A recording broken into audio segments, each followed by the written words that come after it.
So hi all, I welcome you all for the General Studies 2 paper discussion. So today we are going to have all the 20 questions discussion, and we are going to start with the international relations. So first I will discuss the 4 questions which was asked in international relations. Then the rest of the 16 questions will be discussed by Ganesh Kumar sir. So sir is handling polity and governance. So he will be taking care of all those questions. So I'm handling international relations. So on the part on I'll be taking. Okay. So now we'll go in the international relations or half an hour pogo. Rest of the 2.5 hours will be going for polity. So it will be going till 5:45. அந்த மாதிரி வச்சுக்கலாம். நேத்துக்கு break இருந்ததா? You all see the question paper. How was the question paper in general? One எப்படி இருந்தது? One question paper had a bit of questions which was thought provoking. Correct? You had the thought provoking questions also, but at the same time you also had the questions which were very simple. Ana paper 1 we can say it as moderate. We cannot say it as easy. But paper 2 and 3 we can call it easy. So paper 1 was moderate, paper 2 and 3 it was easy. Why paper 2 and 3 was easy? What is the reason? Because most of the question which was asked was directly from the syllabus. So syllabus வந்து அப்படியே டைரக்டா கேட்டிருக்காங்க. So what is for downstream and upstream issues with agricultural marketing? What are all the problems and scope and potential of food processing industry? ஏன் TNPSC மாதிரி கேக்குறீங்களே அப்படிங்கிற மாதிரி தான் நிறைய கொஸ்டின்ஸ் இருந்தது. So that is the reason why paper 2 and 3 was considered to be easy. Paper 4 was ஒன்னும் சொல்றதுக்கு இல்ல. So 4 was very difficult. 1 was moderate, 2 and 3 was easy. So difficult-ஆ இருந்தாலும் நம்ம வந்து வருத்தப்பட வேண்டியதில்லை, ஈஸியா இருந்தா சந்தோஷப்பட வேண்டியதில்லை, எல்லாமே ஒண்ணுதான். That should be our attitude, because if the question paper is very easy, then the scoring will be very tough. They will not give you mark easily. If the question paper is so easy, you have to give your best. Answer should be best, and it should be the best, and it should have all the keywords, it should have all the examples. Then only you will be given marks. If the question paper is very tough, then that is not an issue. நீங்க அதுல மாடரேட்டா அதனால you will get good marks. So they will alter the question scoring pattern in a similar way that it is level playing field with respect to all 4 papers. So அதனால இது easy இது tough அப்படின்னு வச்சுக்கிட்டு there is no need to worry or bother. புரிஞ்சுச்சா? So this is the basic idea behind the GS1 paper. So today we'll discuss the IR part first. So IR part வந்து like we already always we expected. நம்ம கிளாஸ்ல discuss பண்ணி நம்ம expect பண்ணோம். எடிட்டோரியல்ஸ்லயும் நம்ம UPSC கோரிக்கை வச்சோம். அதாவது கொஞ்சம் டைவர்சிஃபைடா ஸ்ரீலங்கா, பங்களாதேஷ், பூட்டான்லாம் கேளுங்க அப்படின்னு. அதை அவங்க மைண்ட்ல வச்சுக்கிட்டு they asked ஸ்ரீலங்கா. ஸோ யூபிஎஸ்சிக்கு நன்றி. ஸோ ஏன்னா மறந்துட்டாங்க. they forgot that many countries other than USA is also existing. அதை மறந்து போயிட்டு they were asking only USA every year. So our session எப்படி வந்து பிளான்னா, first we will discuss the 4 questions which was asked this year from which part of the syllabus. Then we will see an analysis. So இந்த வருஷம் கொஸ்டினை வந்து பாக்குறத விட அந்த trend என்னங்கிறது புரிஞ்சுக்கிறது it's very important. Then only ஏன்னா most of you sitting here are going to write the mains next year. So next year நமக்கு what questions will be possible அப்படிங்கிறது தெரிஞ்சுக்கிறது தான் இந்த செஷனோட aim, rather than what was the question asked and how it is should answer அப்படிங்கிறதோட. So I will be discussing the question briefly, but we will understand the trend which UPSC is asking. Only if you understand the trend, you can get ready for the next year's attempt and get prepared for those topics which they are going to ask. So that is how this 4 questions are going to go. So GS3 இருக்கா? Course நான் already GS3 discussion பண்ணேன்னா அந்த ஸ்லைடை use பண்ணதுனால மேல GS3 இருக்கு. So கண்டுக்காதீங்க. So GS2 can be divided into 4 types. நம்ம வந்து அதை கரெக்ட் பண்ணிடலாம். அது ஸ்லைட்ல வச்சுக்கிட்டு நம்ம ஸ்கிரீன்ஷாட் எடுத்து போட்டுருவாங்க, யாராவது மீம்ஸ் போட்டுருவாங்க. Okay. So GS2 paper is divided into 4 topics. First topic is constitution and polity. Next we are having social justice. Next is governance, and 4th part is international relations. So constitution and polity is always heavyweight. Like in 4 papers we are having heavyweight areas. GS1 we are having geography. GS2 it used to be history, but in the last 4 years it is geography. So அதனால you can escape from geography in prelims but not from mains. ஓடவும் முடியாது, ஒளியவும் முடியாது, படிச்சுதான் ஆகணும். So அதனால படிங்க. So in geography we had 100 questions in GS1. GS2 polity and constitution is going to have 125 marks. GS3 economy is going to have 110 marks. And GS4 வந்து of course there is no thing. இந்த மூணுமே வந்து core areas. So அதை நம்ம நல்லா படிச்சிடணும். Next social justice had 40 marks and governance had 35 marks. So all these areas will be discussed by Ganesh sir. And we are going to focus this international relations, which is coming for 50 marks standard every year. Every year 9th and 10th question, 19th and 20th question is IR. அப்படிங்கிற மாதிரி தான் 4 வருஷம் trend. So always we can fix. So இந்த கடந்த 4 வருஷம் இல்லை, almost from the 7 years வந்து இதான் ட்ரெண்ட். உங்களுக்கு வந்து 9th and 10th question, 19th and 20th question is IR. So 2 10 mark and 2 15 mark. That is how the pattern is going. So 2 10 mark question, 2 15 mark question. So 50 marks is coming from international relations. So we have to read international relations with mains point of view. So one best source to read international relations is editorials. So editorials are the best source to read international relations apart from the class notes. Class notes basics புரிஞ்சுக்கணும், class notes படிச்சுக்கிட்டு அந்த foundations தெரிஞ்சிடணும். அது கூட we have to add current affairs. So current affairs is going to come from editorials. So reading editorial is the main source for IR. So I became IR faculty only because of the knowledge which I got from editorials rather than any book. So appoதான் current dynamics you will understand with respect to international relations. Okay. So you have to read economic development slide la இருக்கு. Right, 1.5 மணிக்கு slide போட்டா அப்படி. Okay. So IR questions. So these are all the 4 questions which they asked this year. Okay. First question. India is an age-old friend of Sri Lanka. Discuss India's role in the recent crisis in Sri Lanka in the light of preceding statement. So India is an age-old friend. நம்ம வந்து ஒரு மிக close friend. So discuss India's role in the recent crisis in the light of preceding statement. அப்படின்னா so இதுல வெறும் discuss India's role அப்படின்னு சொல்லியிருந்தா இந்த கொஸ்டினோட டைமென்ஷன் வேற. So how India should help Sri Lanka அப்படிங்கிற மாதிரி போயிருக்கும். So இந்த கொஸ்டின்ல நம்ம என்ன ஆன்சர் பண்ணணும் அப்படின்னா how India is special and why India should help. உங்களுக்கு புரியுதா? How India should help, what help we have to give, அந்த டைமென்ஷன்ல இல்லாம why we have to help. So that dimension is very important. So this distinction is only will be lacking in the mains answer writing. Mainsல எழுதும் போது we might not identify this distinction. நம்ம இதை பார்த்தோம்னா என்ன தெரிஞ்சிடணும், okay Sri Lanka கஷ்டத்துல இருக்கு, நம்ம help பண்ணணும். என்ன ஹெல்ப் பண்ணணும்? we gave $3 billion line of credit. அப்புறமா வந்து we said loan deferrals கொடுத்தோம். இப்போ லோன் கட்ட வேணாம், அப்புறம் கட்டுங்க. டிஃபரல்ஸ் அப்படின்னா என்ன? இன்னைக்கு காலையில தான் டிஸ்கஸ் பண்ணிட்டு இருந்தோம். Deferrals means you don't need to pay now, pay later. So நம்ம கட்ட வேண்டிய ஆல்ரெடி எக்ஸிஸ்டிங் லோன்ஸ் வந்து டியூ தள்ளி வச்சோம். we gave line of credit, borrow பண்ணிக்கோங்க அப்படின்னு, 3 billion வரைக்கும் borrow பண்ணிக்கோங்க அப்படின்னு லைன் ஆஃப் கிரெடிட் கொடுத்துருக்கோம். Apart from that we gave food aids, almost 40,000 million metric tons of rice and wheat was sent. அதுக்கப்புறம் we get petroleum exports. நம்ம we supplied cheap petrols for Sri Lanka. அதை தாண்டி we provided medical help, a lot of medical supplies were sent. So இந்த அளவுக்கு வந்து we gave them in order to help them when they are facing a severe economic crisis. So நம்ம ஸ்ரீலங்கன் கவர்மெண்ட்டுக்காக கொடுக்கல, நம்ம யாருக்காக கொடுத்தோம்? ஸ்ரீலங்கன் பீப்புளுக்காக கொடுத்தோம். So it is helping the people, not helping the government. So for the sake of the welfare of people that we are giving. So that is the aspect which you have to understand.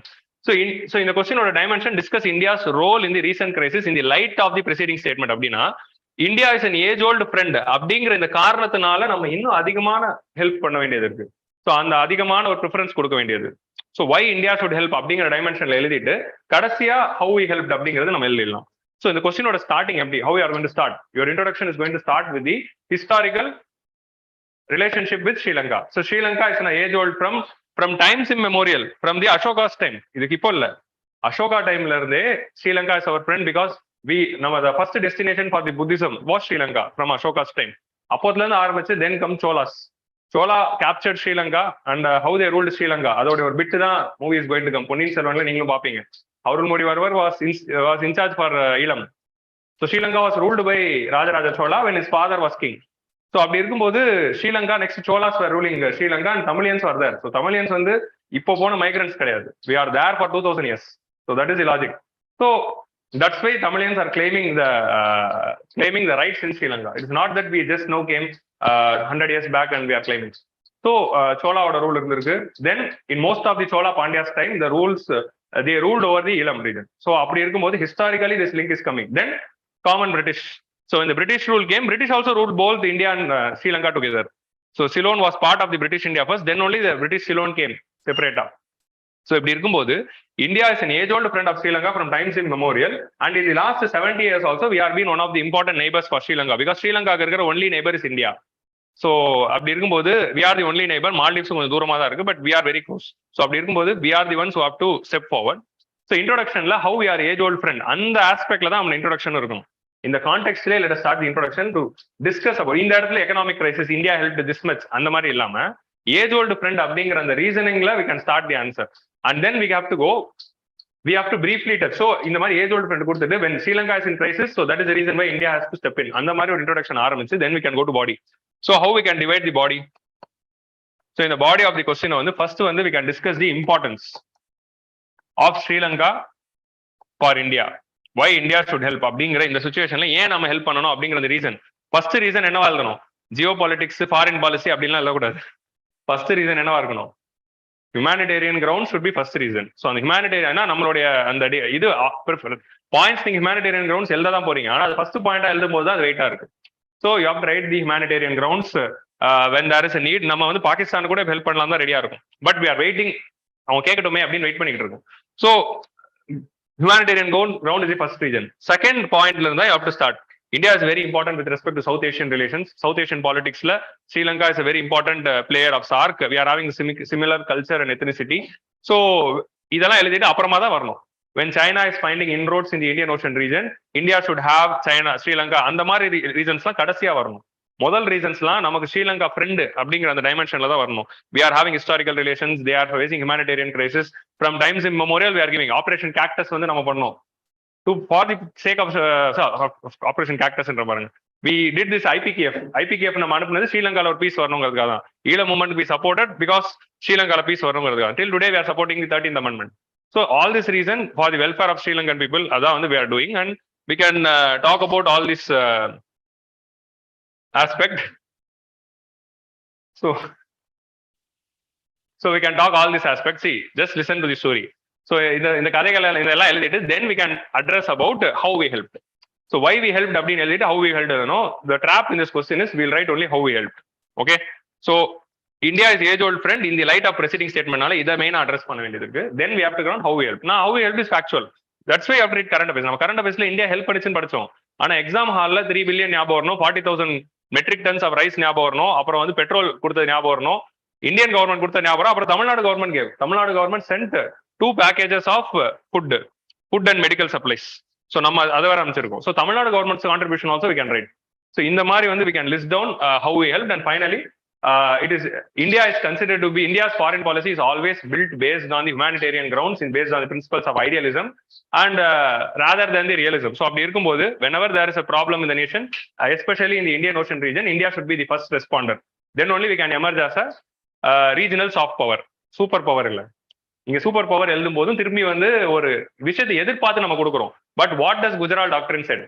Gujral doctrine will say unilateral concessions without any reciprocation அப்படின்னு சொல்லுவார் குஜரால் டாக்டரின்ல. அந்த குஜரால் டாக்டரின் பிரின்சிபலை base பண்ணி தான் நம்ம we are designing our foreign policy in the neighborhood regions. We have to give without expecting anything back. So unilateral concession without any reciprocation. So based on Gujral டாக்டரின் தான் நம்ம இதை பண்ணியிருக்கோம் அப்படிங்கிறத கன்க்ளூஷன்ல எழுதணும். So how we are prioritizing the points is very important while writing the answer. Clear? Fine. So this is India Sri Lanka, and of course we discussed the explain economic crisis பத்தி கூட we discussed in the 67th edition of editorial, and அதுக்கு முன்னாடி கூட we were discussing and classல கூட நம்ம discuss பண்ணோம். இதெல்லாம் சொல்லினோம். Next வந்து we'll go to the BIMSTEC question. Sri Lanka question clear-ஆ? Structuring தான் ரொம்ப முக்கியம். நெக்ஸ்ட் வந்து do you think Sri Lanka okay தானே? Do you think BIMSTEC is parallel organization like SAARC? So இந்த question வந்து it is a 10 mark question, but it is having 3 parts. So that is the challenge. So இந்த BIMSTEC SAARC question நம்ம 2016ல இருந்து expect பண்ணிட்டு இருக்கோம். எப்போ வந்து நம்ம SAARC கூட அந்த ஊரி அட்டாக் அப்புறமா SAARC சம்மிட்டுக்கு நம்ம போக மாட்டோம் அப்படின்னு முடிவு பண்ணுமோ, அப்போதுல இருந்து government decided in 2016 that we are going to focus on BIMSTEC. அதனால தான் 2017ஓட பிரிக்ஸ் சம்மிட்ல we invited the BIMSTEC member. BRICS BIMSTEC summit நடந்துச்சு. அப்புறமா 2019ல when Prime Minister did the swearing in ceremony, we called the BIMSTEC nations. So 2019ல இருந்து நம்ம 16ல இருந்து expect பண்றோம், 19ல இருந்து இன்னும் எக்ஸ்பெக்ட் பண்றோம், but this question is coming after 4 years. Do you think BIMSTEC is a parallel organization like SAARC? What are the similarities and dissimilarities between the two? How are Indian foreign policy objective realized by forming this new organization? So 3 part இருக்கு கொஸ்டின்ல, 3 பார்ட்டையும் we have to address. So இந்த கொஸ்டின்ல வந்து our foreign policy objective எப்படி இருந்திருக்கு அப்படின்னா, we are not going to replace BIMSTEC with SAARC. SAARC அப்படிங்கிற ஒரு south Asian coalition we started. South Asian கண்ட்ரீஸ்லாம் ஒன்று சேர்ந்து SAARC ஆரம்பிக்கலாம் அப்படின்னு ஸ்டார்ட் பண்ணி, ஒரு யூரோப்பியன் யூனியன் மாதிரி ஒரு ஏஷியான் மாதிரி we have to emerge அப்படிங்கிற மாதிரி we started. But this SAARC disintegrated because of the rivalry of India and Pakistan. So அதனாலே none of the fruitful outcomes came. So அதனால we needed a foreign policy bloc consisting of the members of South Asia without Pakistan. So Pakistan இல்லாத மாதிரி ஒரு south Asian black வேணும். அப்படிங்கிற போது இந்த BIMSTEC அப்படிங்கிற இந்த ஆர்கனைசேஷன் வருது. BIMSTEC consists of all the members of SAARC except Afghanistan, Pakistan and Maldives. Instead of that, we are going to add Thailand and Myanmar. So India, Bangladesh, Bhutan, Nepal, Thailand, Myanmar and Thailand, Myanmar and Sri Lanka. இவங்க எல்லாருமே இருக்கிறது தான் BIMSTEC. So இந்த BIMSTEC வந்து நம்ம focus பண்றோம்னா அந்த south Asian ரீஜன்ல we need a body which can emerge as a European Union or ASEAN, but it should not have Pakistan because which is disrupting our fruitful functioning of SAARC. So அதனால தான் we shifted to BIMSTEC. So இந்த லாஜிக்ல தான் வந்து we are expecting the question and we are studying. And 2021-2ல ஏன் BIMSTEC வருது? Why this question they ask this year? What is the reason? Exactly, பீம்ஸ்டெக்ல they signed the official charter. No, BIMSTEC ஆரம்பிச்சது 1997. அது வந்து ஒரு சமிட் லெவல் பாடியா தான் இருந்ததே தவிர இதுதான் அதோட சார்ட்டர், இதுதான் அதோட objective, this is how it is going to function ஒரு சார்ட்டரே ரெடி ஆகல. 1997ல பீம்ஸ்டெக் ஆரம்பிச்சிருந்தாலும் அந்த சார்ட்டர் கேம் இன் 2022, இந்த வருஷம் தான் வந்தது. So that's what we would have discuss in editorials also. ஒரு எடிஷன்ல, அதே 67th எடிஷன்ல தான் பண்ணோம். பீம்ஸ்டெக் சார்ட்டரை டிஸ்கஸ் பண்ணி இந்த வருஷம் கண்டிப்பா பீம்ஸ்டெக் பார்த்துட்டு இருந்தோம். ஸோ இந்த வருஷம் சார்ட்டர் வந்ததுனால தான் இந்த question. Last year there was Quad chapter. 2020ல குவாடோட சார்ட்டர் வந்தது, 2020ல கொஸ்டின் குவாட்ல இருந்தது. இப்போ 2022ல பீம்ஸ்டெக்கோட சார்ட்டர் வருது. Charter means the policies. So இந்த வருஷம் பீம்ஸ்டெக்கோட கொஸ்டின் வருது. So this is how you have to understand how the questions are emerging. So இப்போ இந்த வருஷம் உங்களுக்கு கரண்ட் அஃபேர்ஸ்ல if there is a question, that is what you are going to expect in next year. கிளியரா? So இப்போ now we'll go to the question. Do you think BeamStech is a parallel organization like a SARC? So in the introductionல BeamStech is a regional multilateral organization consists of the nations bordering from the Bay of Bengal. It was started initially to create a regional economic collaboration among the nations. But over the period of time, India's foreign policy priorities have evolved. என்ன மாதிரி evolve ஆயிருக்குங்கிறது introductionல சொல்லிடணும். Have evolved in order to see BeamStech as an alternative to SARC. நம்ம வந்து SARC இல்லாம BeamStech கொண்டு வரணும்னு சொல்ல, SARC இருந்துட்டு போகுது, பட் BeamStech மேஜரா ஃபோக்கஸ் பண்ணலாம் தான் சொல்றோம். So we are not going to eliminate SARC, we are just refocusing on BeamStech. That's it. So இந்த மாதிரி இன்ட்ரோடக்ஷன்லயே BeamStechனா என்னன்னு 2 line, why we are moving away from SARC to BeamStechங்கிற 2 லைன்ல 4 லைன்லயே அந்த entire crux of the answer is coming. This is the introduction. Then we are going to the first part of the answer. Do you think BeamStech is a parallel organization like a SARC? So absolutely yes, BeamStech is established as a parallel organization to the SARC because SARC is going to still exist, but India's foreign policy focus is going to shift. அப்படிங்கிற அந்த டைமென்ஷன்ல நம்ம கொண்டு வரணும். So இதுல இந்த கொஸ்டினை வந்து நம்ம நிறைய பாயிண்ட்ஸ் எழுத வேண்டிய அவசியம் இல்லை. இது 1 லைனர் தான் ஆன்சர். டூ யூ திங்க் அப்படிங்கிற இந்த கொஸ்டின் வந்து 1 லைனர். அந்த டூ யூ திங்க் தான் ஆன்சர் பண்ணணும். ஸோ அதனால இன்ட்ரோடக்ஷன் எழுதிட்டு இன்ட்ரோடக்ஷனோட கண்டினியூஷனா செகண்ட் எக்ஸ்டெண்டட் இன்ட்ரோடக்ஷன்ல, ஸோ நம்மளோட ஆன்சர் ரைட்டிங்ல first will be writing the introduction, then extended இன்ட்ரோடக்ஷன்ல we have to write this. BeamStech is considered to be a parallel organization to SARC because of the and the lack of functioning of the SARC and our foreign policy shift here. And the reasoning வந்து we have to give here. இதை வந்து நம்ம வந்து இதை நம்ம stress பண்ணோம். It is not going to replace SARC, but it's only the refocusing of our foreign policy priority. அந்த dimension we have to write. Next வந்து next actual question start. What are the similarities and dissimilarities? So இந்த question வந்து நீங்க வந்து you can write in any format. Similarities 5 point, dissimilarities 5 point அப்படியும் போகலாம். If you are confident enough you can go to the division of page. But அந்த division of page போனோம்னா ஒரு confidence தேவை. என்ன கான்ஃபிடன்ஸ் தேவை? Only if you are short about the parallel points, பேரலா உங்களால எழுத முடியுமா அப்படிங்கிற அந்த கான்ஃபிடன்ஸ் இருந்தால் தான் யூ கேன் டிவைட். அந்த கான்ஃபிடன்ஸ் எப்போ வரும்? நிறைய மார்க் டெஸ்ட்ல அது எழுதி பார்த்துருந்தா தான் வரும். நிறைய மார்க் டெஸ்ட்ல if you have written the இந்த மாதிரி டிவைட் பண்ணி நீங்க ட்ரை பண்ணிருக்கும் போது தான் அது பண்ண முடியுமா முடியாதாங்கிறதே தெரிஞ்சிருக்கும். ஸோ அதனால தான் மார்க் டெஸ்ட் நிறைய ப்ராக்டிஸ் பண்ணும்போது நம்ம ட்ரை பண்ணுவோம். ஒரு வாட்டி நம்ம இதை ட்ரை பண்ணுவோம், வந்திருக்காது, அந்த கொஸ்டின் சொதப்பிருப்போம். அடுத்த வாட்டி அப்படி எழுதி பார்த்துருப்போம், அது ஒர்க் அவுட் ஆயிருக்கும். ஒரு வாட்டி டிவிஷன்ல எழுதும்போது ஒர்க் அவுட் ஆயிருக்கும். ஸோ எது ஒர்க் அவுட் ஆகுது, எது ஒர்க் அவுட் ஆகல அப்படிங்கிறது will learn from the practice. So அந்த practice will help you here how to write. You can write in any format, but இப்படி எழுதுனா கொஞ்சம் அட்ராக்டிவா இருக்கும் மேபி. சிமிலாரிட்டிஸ் அண்ட் டிஸ்சிமிலாரிட்டிஸ் எழுதும்போது. அப்படி இல்லைனா you can directly write here similarities, dissimilarities, 5 similarities or 4 similarities, 4 dissimilarities அப்படி எழுதிடலாம். So what are all the similarities? We are having the members of the South Asian region. அது வந்து similarity. It is both focusing on the economic, trade and science and technology, and we are also focusing on economic, trade, science and technology, environment. ரெண்டுத்துக்கும் இதே objectives தான் இருந்தது. So அந்த மாதிரி similarities we can write. So rather than going deep inside the pointing, I'm just giving the structure மட்டும் பார்க்கலாம். So dissimilarities அப்படின்னு வரும்போது it is also having members from the Asian bloc. So SARC is a purely South Asian body. அது வெறும் south Asian countries தான் இருக்கு. Afghanistan, Pakistan, Maldives, India, Bhutan, Bangladesh, Nepal, Pakistan, இந்த இவங்க தான் இருக்கும். ஆனா இதுல வந்து we are also having Myanmar and Thailand. So it is a body which is integrating both South Asia and Southeast Asia. So it is a gateway for us to enter into the Asian region. So அதான் எல்லாருக்கும் main dissimilarity. அதே மாதிரி SAARC வந்து it is a well established organisation but it became dysfunctional. ஆனா it's a well established organisation. எப்படி well established அப்படின்னு பாத்தீங்கன்னா, SAARC is having a free trade agreement, SAARC is having a university, SAARC is having a trade body, SARC is having an economic collaboration body, SARC is also having a science and technology collaboration, அதே மாதிரி SARC is having a development fund. இந்த மாதிரி ஒரு international ஆர்கனைசேஷனுக்கு என்னென்ன தேவையோ எல்லா ஃபீச்சர்ஸும் சார்க்ல நல்லா establish ஆயிருக்கு. ஆனா அந்த ரைவல்ரி ஆஃப் இந்தியா அண்ட் பாகிஸ்தானால அது டிஸ்ஃபங்க்ஷனல் ஆயிடுச்சு. ஆனா BIMSTEC is now only evolving. Now only we got the charter, we are yet to build the BIMSTEC. So அதுதான் மேஜர் டிசிமிலாரிட்டி. ஸோ நம்ம இப்போ our refocusing our foreign policy to பீம்ஸ்டெக்னா we should also make sure that this BIMSTEC is also establishing as a strong body. So அந்த dissimilarities அது ரெண்டுத்தையும் எழுதிட்டு how are India and foreign policy objectives are realized by forming this new organization. இது அப்படியே நம்ம எடிட்டோரியல்ஸ்ல point இருக்கு. 67th edition நீங்க எடுத்து பாத்தீங்கன்னா all the points are discussed. Importance அப்படின்னு சொல்லி இந்த 8 பாயிண்ட் அப்படியே அங்க காப்பி பேஸ்ட் பண்ணாலே முடிஞ்சிச்சு ஆன்சர். உங்களுக்கு புரியுதா? So this is what we are discussing in the 67th edition.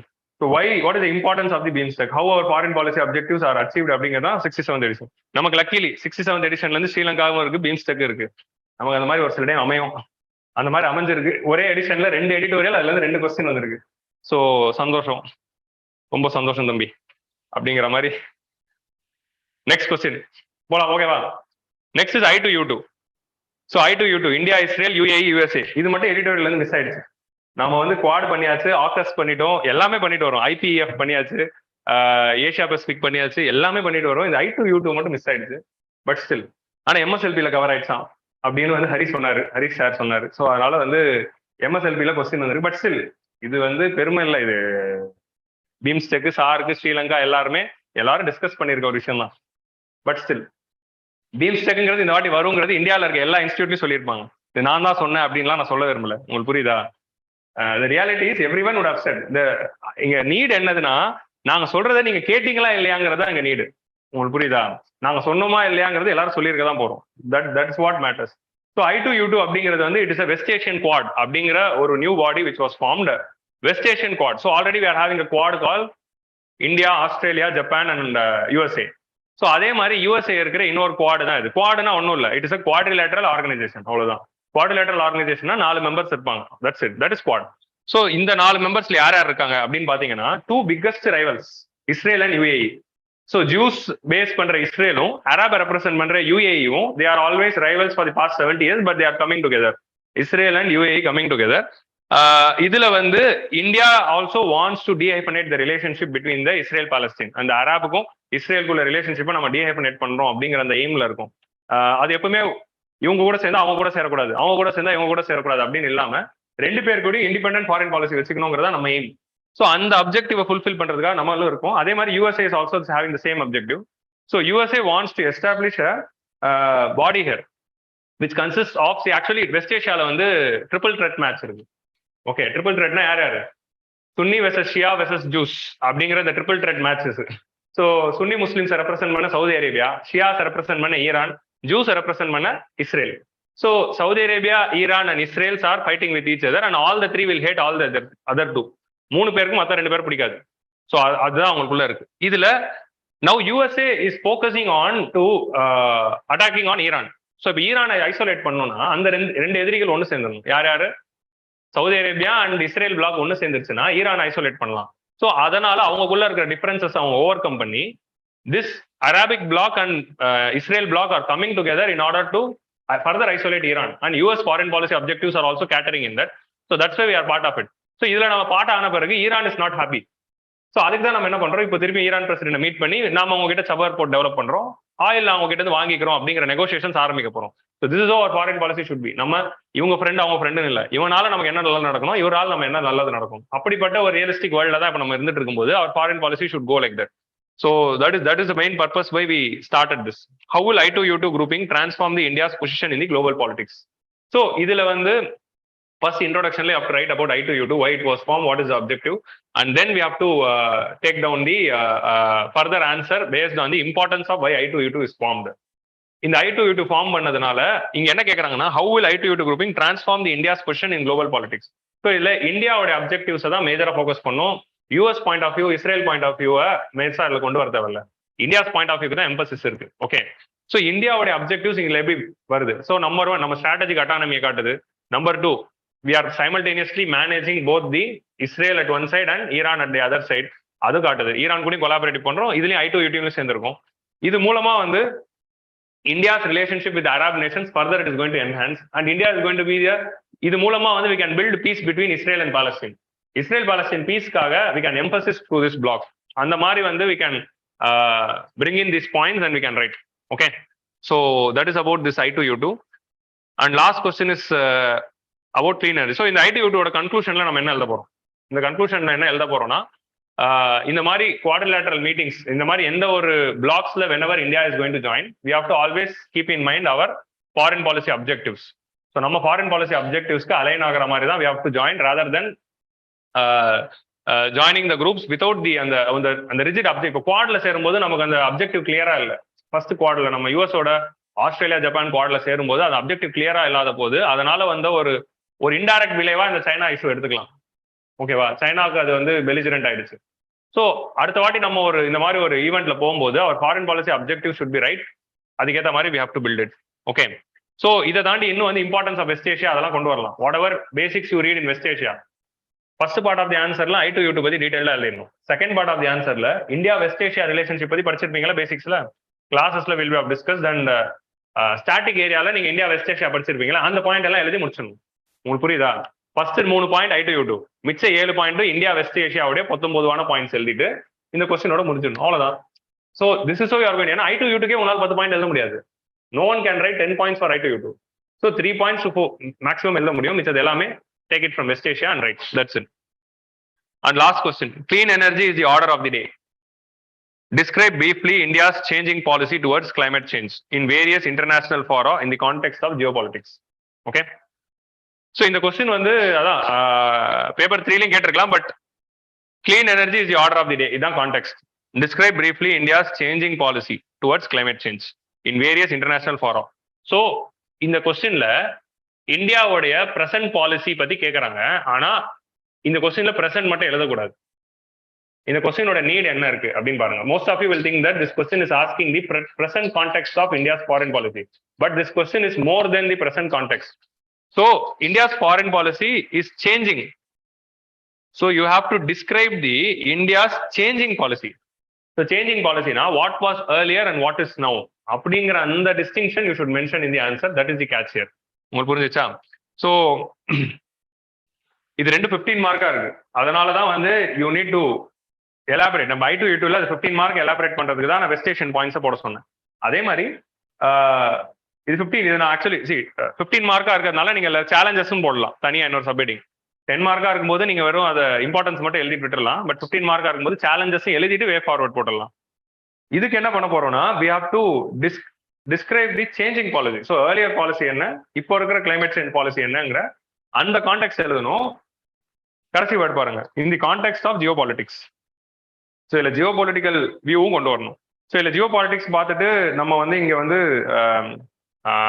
Heart power பத்தி எது இல்லாமல் கிளைமேட் சேஞ்ச் ரிலேட்டட் பாலிட்டிக்ஸ் தான் இங்க மென்ஷன் பண்ண சொல்றாங்க. ஸோ அந்த developed versus developing country debate and renewable energy debate, இந்தியாவுக்கும் யூஎஸ்ஏக்கும் இருக்கிற அந்த சோலார் பேனல் டிபேட்ஸ், இந்த மாதிரி விஷயங்களை தான் they are asking us to touch. So இந்த கொஸ்டினோட இன்ட்ரோடக்ஷன்ல வந்து கிளைமேட் சேஞ்ச் இன்க்ரீஸ் ஆகிறதுனால எதனால கிளீன் எனர்ஜி நோக்கி எல்லா வேர்டும் போறாங்க, இல்ல இந்த ரீசெண்டா நடந்த அந்த climate change submit COP26 outcomes என்ன, இல்ல பஞ்சாமிர்த் ஸ்ட்ராட்டஜி, ஏதாவது ஒரு விஷயத்தை டச் பண்ணிட்டு இன்ட்ரோடக்ஷன் ஆரம்பிக்கலாம். Okay, we are having wide. ஏன்னா இந்தியாவோட சேஞ்சிங் பாலிசி இருக்கு. ஸோ நம்ம October 2, 2019 கொடுத்த ஃபர்ஸ்ட் NDC இருக்கு, இப்போ COP26 கொடுத்த பஞ்சாமிர்த் ஸ்ட்ராட்டஜி இருக்கு. அதுலயே ஒரு ஷிஃப்ட் இருக்குல்ல, அதுல கொடுத்த NDCல இருந்து இங்க பஞ்சாமிர்த்துங்கிற இந்த 5 பாயிண்ட்டுமே வேற. உங்களுக்கு புரியுதா? ஸோ அந்த டிஃபரன்சியேஷன் புரியணும், அந்த டிஃபரன்சியேஷனை எம்பசைஸ் பண்ணும். So Panchamrit strategy was announce in this year's current affairs. இந்த வருஷம் கரண்ட் அஃபேர்ஸ்ல வந்தது. கண்டிப்பா COP26 இருந்து கொஸ்டின் எக்ஸ்பெக்ட் பண்ணலாம்னு பார்த்தோம். அது பேப்பர் 3ல வராம பேப்பர் 2ல வந்துருக்கு. That's it. So when government is announcing a policy in that year, அந்த வருஷமே question வருது. That is the logic here. So Punjab strategy based பண்ணி direct our question. So here we should discuss about how our NDC policy of 2019 is different from how the Punjab strategy. அந்த ஷிஃப்ட்டை தான் mention பண்ணோம். Like அதுல வந்து நம்மளுடைய renewable energy target 175, இதுல 500. அதுல வந்து நம்ம வந்து 3 பில்லியன் அச்சீவ் பண்ணணும்னு நினைச்சோம். இதுல +1 பில்லியன் அச்சீவ் பண்ண போறோம். அதுல 40% நான் ஃபாசில் ஃபியூல் ஷேர் இருக்கணும். இதுல 50% ரெனியூவல் எனர்ஜி ஷேர் அப்படிங்கிற அந்த டேர்மை மாத்திருக்காங்க. இந்த மாதிரி சேஞ்சஸ் வந்து நீங்க பஞ்சாமித் ஸ்ட்ராட்டஜி கரண்ட் அஃபேர்ஸ் படிக்கும் போதே டிஸ்கஸ் பண்ணிருக்கோம். ஸோ அந்த ஷிஃப்ட் பத்தி நம்ம மெயினா பண்ணோம். இன்ட்ரோடக்ஷன்ல you write about the emerging climate change, Panchamrit strategy ஏன் அனௌன்ஸ் பண்ணோம் அப்படின்னு சொல்லிட்டு directly you can start the answer by writing the this important differentiation. So நம்ம இதை ஃபர்ஸ்ட் பார்ட் ஆஃப் தி ஆன்சர்ல we can write the existing INDC 2019 and next வந்து Panchamrit strategy how it is different. அதுக்கப்புறமா இந்த 2070 நம்ம அச்சீவ் பண்ண வேண்டிய இந்த நெட் ஜீரோ எமிஷன்ஸ் அதெல்லாம் டச் பண்ணணும். ஸோ இந்த ரெண்டு டிஃபரன்சியேஷனே நம்ம ஒரு 5 பாயிண்ட் எழுதிடலாம். இதுவே 10 பாயிண்ட்ஸ் வந்துடும். இதோட 5 ஓல்டு நியூ 5 இந்த ரெண்டுத்தையும் டிஸ்கஸ் பண்ணிட்டு then we can write the challenges existing in this current policy. அந்த மாதிரி விஷயங்கள் இல்ல relevance of this policy in the geopolitics. இது ஜியோ பாலிடிக்ஸ்ல எப்படி ஒரு ரோல் பிளே பண்ண போகுது, டெவலப்பிங் வேர்ல்டும் டெவலப்டு வேர்ல்டும் ரெண்டா டிவைட் ஆகுது. இதுல இந்தியா வந்து டெவலப்பிங் வேர்ல்டோட வாய்ஸா இருக்கு. ஸோ இந்தியா ஷுட் அந்த we have to bring back the non-aligned movement kind of the movement again with respect to climate change politics where we have to going to stand here. So அதுக்கு ஒரு பாடி தேவைப்படுது. இந்த மாதிரியான points வந்து we can bring. We have to stand as a third blockல for developing world ஒரு வாய்ஸா. So அந்த context of geopolitics கொண்டு வரலாம். இதனால எமர்ஜ் ஆகிற இன்னொரு functions developed countries are not funding us, அந்த 100 billion fund is not at all generated. So இந்த ஃபண்டிங் இஷ்யூஸ் அந்த மாதிரி இருக்கிற loopholes, how reluctant the developed worlds are, அந்த பாயிண்ட்ஸ் எல்லாமே we can write and we can touch the answer here. Okay, so these are all the 4 important editorials. எடிட்டோரியல்ஸ்ன்ற மாதிரி questions. இதான் நம்ம MSLP-ல வந்த question. I2U2 grouping would be the game changer in the region as it provides a platform for all the member states to outline the new area of cooperation. Commend the geo-economic cooperation of globally complicated West Asia. இது MSLP-ல நீங்க எழுதிருப்பீங்க. And இது நம்ம climate change policy-ல நம்ம எடிட்டோரியல்ல discuss பண்ணது. So we discussed about India's climate change, Panjamit strategy in 54th edition, COP in 52nd edition, climate change law பத்தி 53rd edition, net zero emissions 30th edition. இது எல்லாமே we would have discussed. This is the importance of editorials for those who are join new. Old ஸ்டூடெண்ட்ஸ்க்கு தெரியும், new ஸ்டூடெண்ட்ஸ்க்கு நான் சொல்றேன். Editorials is totally focused on the mains answer writing தான். இந்த 4 கொஸ்டின்ல 3 கொஸ்டின்ஸ்க்கு வந்து I can trace back editorials. So that is importance of editorials. இப்போ நம்ம ஃபைனலா last part of the discussion போயிடலாம். இன்னும் 5 minutes தான். I will call him. Ganesh அண்ணன் உள்ள வர வேண்டிய டைம் வந்துருச்சு. So what is the pattern of IR questions? IR கொஸ்டின்ஸ்க்கு வந்து ஒரு லாஸ்ட் 4 years அப்சர்வ் பண்ணும்போது I could find a pattern. அந்த பேட்டர்ன் என்னங்கிறது சொல்றேன். நான் உள்ள வாங்கினேன், வெளியே தான் நின்னீங்களா?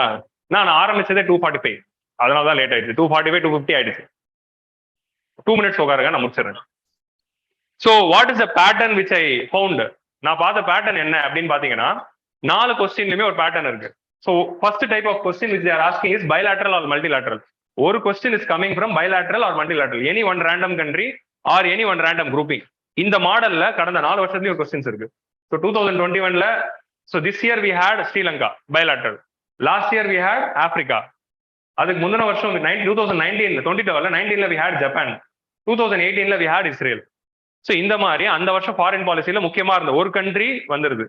ஸோ இஸ்ரேல் வந்து dehyphenation, Japan with respect to the currency swap agreement and bullet train project. இந்த மாதிரி ஒரு வருஷத்தோட சிக்னிபிகன்ஸ்க்கு ஒரு கண்ட்ரி 9th கொஸ்டினா வந்துருது. ஸோ இங்க பாருங்க 999 எல்லாத்தோட 9th கொஸ்டினும் அதுதான். That is real pattern. நான் சொல்றது உங்களுக்கு புரியுதா? 9th question is bilateral. இதுல 10th கொஸ்டினுமே அந்த வருஷம் என்னவா வந்ததுன்னா we had Central Asia. So இங்க ஆப்பிரிக்கா, இங்க சென்ட்ரல் ஏஷியா. ஏன்னா prime minister visited all the அந்த 5 countries அந்த ரீசனிங்னால. ஸோ இது வந்து 9th கொஸ்டின். 10th கொஸ்டின்னா இல்லைன்னா 1920 இந்த 3 கொஸ்டின்ல இன்னொரு ஃபார்மேட் என்னதுன்னா ஆர்கனைசேஷன்ஸ் வந்து ஒரு கொஸ்டின். 2000 இந்த வருஷம் என்ன வந்தது? BIMSTEC. Last year SCO. Okay, அதுக்கு 2020ல WHO, ஏன்னா பேண்டமிக், WHO மேலதான் கிரிட்டிசிசம். 2019ல UNESCO, USA walked out of UNESCO. So அதனால UNESCO was under very big, ஏன்னா USA மாதிரியான countries walking out of UNESCO is a very big international issue. அதுல India டைரக்டா சம்பந்தம் இல்லைனாலும் we have to read what is the impact it's going to create on UNESCO. 2018ல WTO, ஏன்னா WTO again Donald Trump was blocking the functioning of WTO again, அதனால entire WTO functioning itself was under question. So international ஆர்கனைசேஷன்ல இருந்து ஒரு question வந்துருது எல்லா வருஷமும். First bilateral, அப்புறம் international organisation. Okay, next US சென்ட்ரிக்கா ஒரு கொஸ்டின் எல்லா வருஷமும் வருது. அது default. Without US there is no question. So அதனால United States is very important. இந்த வருஷம் என்ன வந்தது? I2U2ல we have USA. 2021ல இருங்க 2021 we had the USA is facing the existential trend and the emerging Cold War 2.0 with respect to China. அந்த கேள்வியா 20th கொஸ்டின்ல போன வருஷம் 2 கொஸ்டின் USA 10 மார்க்ல ஒரு கோல்டு வார் 2.0 வச்சு சைனா கூட இருக்க சேலஞ்சஸ் 20 மார்க் 15 மார்க்ல ஆகஸ் கேட்டிருக்காங்க. ஆஸ்திரேலியா, யூகே, யூஎஸ்ஏ, அதனால its impact on Quad. So AUKUS வச்சு கேட்டிருக்காங்க. 2020 வந்து குவாட் பத்தி. ஸோ குவாடோடைய சார்ட்டர் வந்தது. குவாட் பத்தி ஒரு 10 மார்க் ஒரு 15 மார்க். ஸோ இதுக்கு முன்னாடி யூஎஸ்ஏ கிட்ட இருந்து 25 மார்க் வந்தது. இந்த வருஷம் தான் 15 மார்க் ஆயிருக்கு. So that is importance of the USA with respect UPSC. UPSC ஏன் எவ்வளவு யூஎஸ் சென்ட்ரிக்கா இருக்காங்கன்னு தெரியல. What is the significance of Indo-US defense deals over Russian deals? India was moving away from Russia to USA. So அந்த ஷிஃப்ட்டை காட்டுது. அந்த shift அந்த difference பண்ணோம். இந்தியாவுக்கு ரஷ்யாவுக்கு அந்த டிஃபென்ஸ் டீலுக்கும் இந்தியாவுக்கு யூஎஸ்ஏ சைன் பண்ண அந்த 4 டிஃபென்ஸ் அக்ரிமெண்ட்ஸ்க்குள்ள டிஃபரன்சஸ் பத்தி கேட்டிருக்காங்க. So USA is a default. 2019 இந்தியாவுக்கு வாஷிங்டனுக்கு இருக்கிற ப்ராப்ளம்ஸ் என்னன்னு. So what are the challenges with respect to the India USA's relations. 2018 US Iran nuclear deal. So USA is a default and miscellaneous. 4வது வந்து miscellaneous. இது அது 3 தான் மெயின் கிளாசிபிகேஷன்ஸ். இந்த 4 ஒரு சில டைம்ஸ் டயஸ்போரா மாதிரியான ஏரியாவும் கேட்கறாங்க. So like for example we had what is the role of Indian diaspora ஒரு வாட்டி. அதே மாதிரி India's foreign policy in general, how India's foreign policy is shifting in the recent times அப்படிங்கிற மாதிரி மிஸ்லினியஸ்ல இருந்து கொஸ்டின் வருது. பட் இந்த ட்ரெண்ட் வந்து இது ஓப்பன் ஹேண்டட். பட் மற்ற 3 ஏரியாவும் ஷார்ட்டா ஃபோக்கஸ் பண்ணலாம். இப்போ நீங்க அடுத்த வருஷம் படிக்கும்போது எந்த அந்த கண்ட்ரில இருந்து கேட்கலாம், எந்த ஆர்கனைசேஷன்ல இருந்து கேட்கலாம், யூஎஸ்ல இருந்து என்ன கேட்கலாம் அப்படிங்கிற தாட்டும் உங்களுக்கு இருக்கணும். So when there is an issue with respect to US, you have to focus. ஏன்னா 5 வருஷம் ட்ரெண்ட். ஸோ 5 வருஷம் ட்ரெண்ட் நம்ம பார்த்த பிறகு that's how you have to go. Clear? So next year focus for all these areas. With this we'll come to the end of the IR question. Now we'll continue with the polity part. So question எப்படி இருந்துச்சு? எத்தனை பேர் பார்த்துருக்கீங்க? First கொஸ்டினை பார்த்துட்டேன் already, ஓரளவுக்கு cover பண்ணிக்கேன். At least வாட்னாச்சுன்னு பார்த்துருக்கேன் அப்படின்னு. Raise your hands. Okay. So இது மட்டும் தானா, இல்லை எந்த கொஸ்டின் இது வரைக்கும் பார்க்கலையா?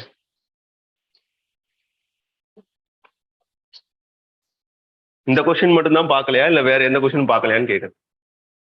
எதுவுமே பார்க்கலையா? அப்போ எனக்கு நல்லது. சரி பார்ப்போம். ஓகே. ஸோ கொஸ்டின் ரொம்ப ஜென்ரல் தான், ரொம்ப டஃப்னு சொல்ல முடியாது. But at the same time நம்மளாம் எதுவும் அசியூம் பண்ண முடியாது. ஏன்னா அங்கே உட்காந்து எழுதுறவங்களுக்கு they're having certain issues, time constraints இருக்கும், தென் ப்ரெஷர் இருக்கும், எல்லாத்தையும் ஹேண்டில் பண்ணணும். அதனால இது ஒரு well designed, well prepared answer தான். இப்போ நான் கொடுக்க போற ஆன்சர் இருக்கு இல்லையா, அது well structured, well defined. Articulation லெவலில் அது 3rd ஸ்டேஜில் இருக்கும். 3rd ஸ்டேஜில் இருக்கும் அப்படின்னா you can get more than 7 marks. அது பாசிபிள் கிடையாது உங்களோட இதுல. That is exam point of வியூல அந்த இடத்துல உட்காந்து if you generate half of this point means that is more than. ஏன்னா அது அப்படிதான் இருக்கும். இங்க உட்காந்து நான் சொல்றேன் இல்லையா, ஒரு கொஸ்டினுக்கு நான் எடுத்துக்கிருவேன், 1/2 hour எடுப்பேன், 45 minutes எடுத்திருப்பேன். நான் உட்காந்து இப்போ ஆன்சர் டிசைன் பண்ற லெவல் ஆஃப் எக்ஸ்பெக்டேஷன் அவங்க அங்க எதிர்பார்க்க மாட்டாங்க. அட் த சேம் டைம் நம்மளால அது கொடுக்கவும் முடியாது. ஸோ எதார்த்தம் ஃபர்ஸ்ட் புரிஞ்சுக்கலாம். ஸோ கொஸ்டின் ஃபர்ஸ்ட் நான் என்ன பண்ணிடுறேன், what is the basic level in sense இந்த point match at least you have to give up அப்படிங்கிற மாதிரி ஒன்று கொடுத்துட்டு தென் இதுல என்ன வேல்யூ எடிஷன் பண்ண முடியும். ஏன்னா still you have to go for a very long distance. Pressure சொல்றேன். ஓகே. ஸோ அந்த கண்டெக்ஸ்ட் கன்சோல் 2 பேர் மிக்ஸ் ஆகி தானே இருக்கீங்க. Okay, fine. So first question discuss about the most significant achievement of modern law in India is the constitutionalization of environmental problems by Supreme Court. Discuss the statement with the help of relevant cases.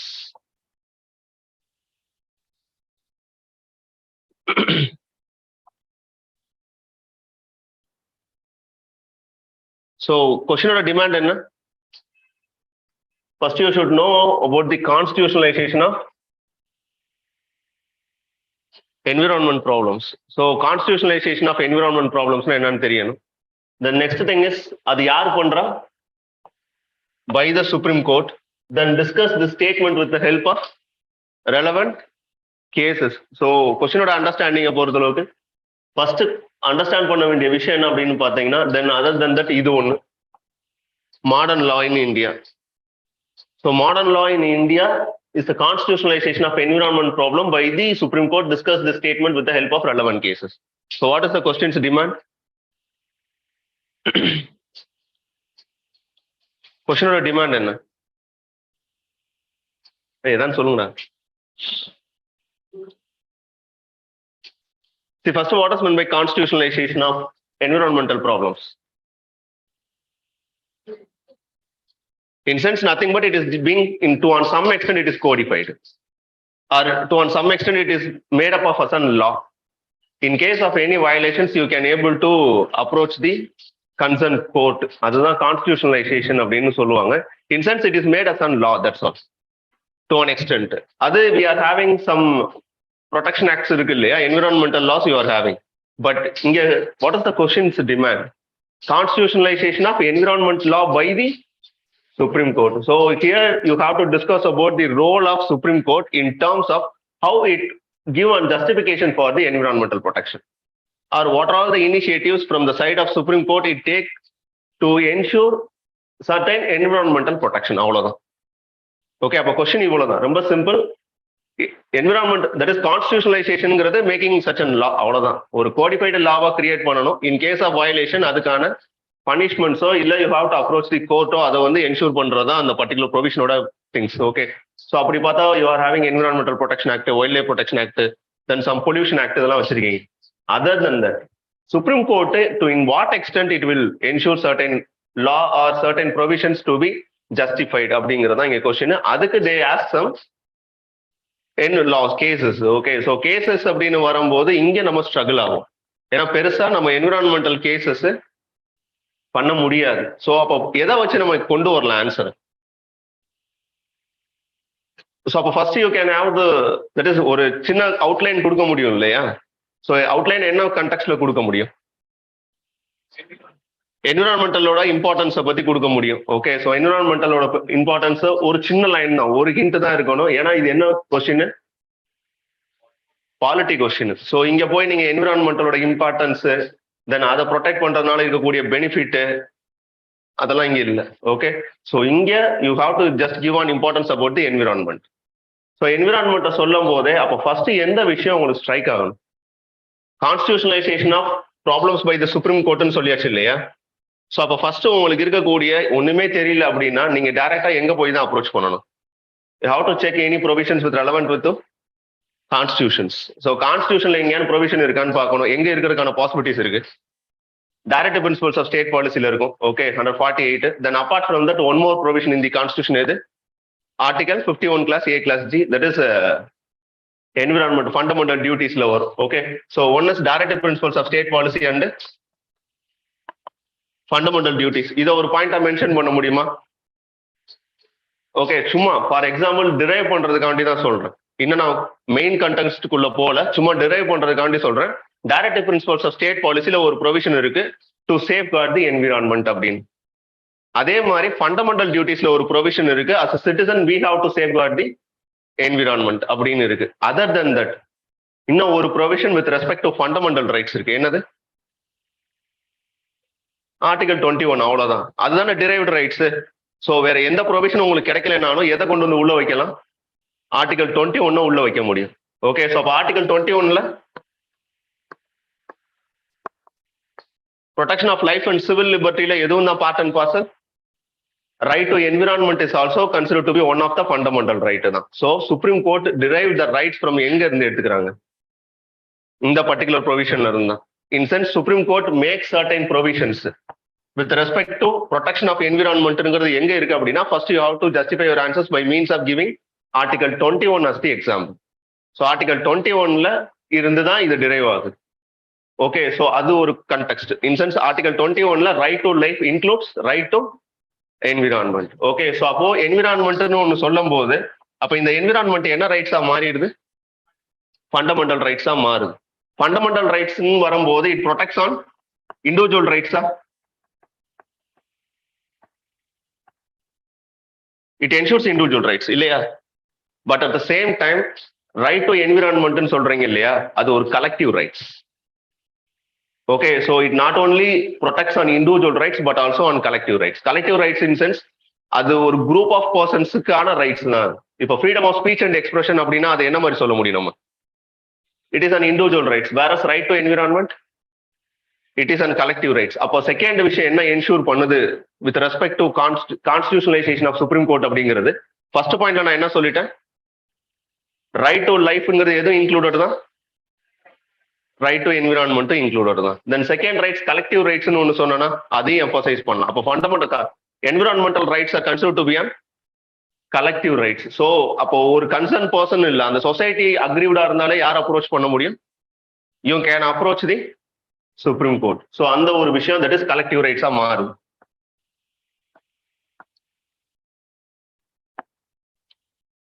தென் அடுத்த ரொம்ப முக்கியமான ஒரு provision இதுல அவங்க எதிர்பார்க்கறது ஒன்னே ஒன்று, that is creation of doctrines. டாக்டரின்னு சொல்லுவாங்க, கோட்பாடுன்னு சொல்லுவோம் இல்லையா?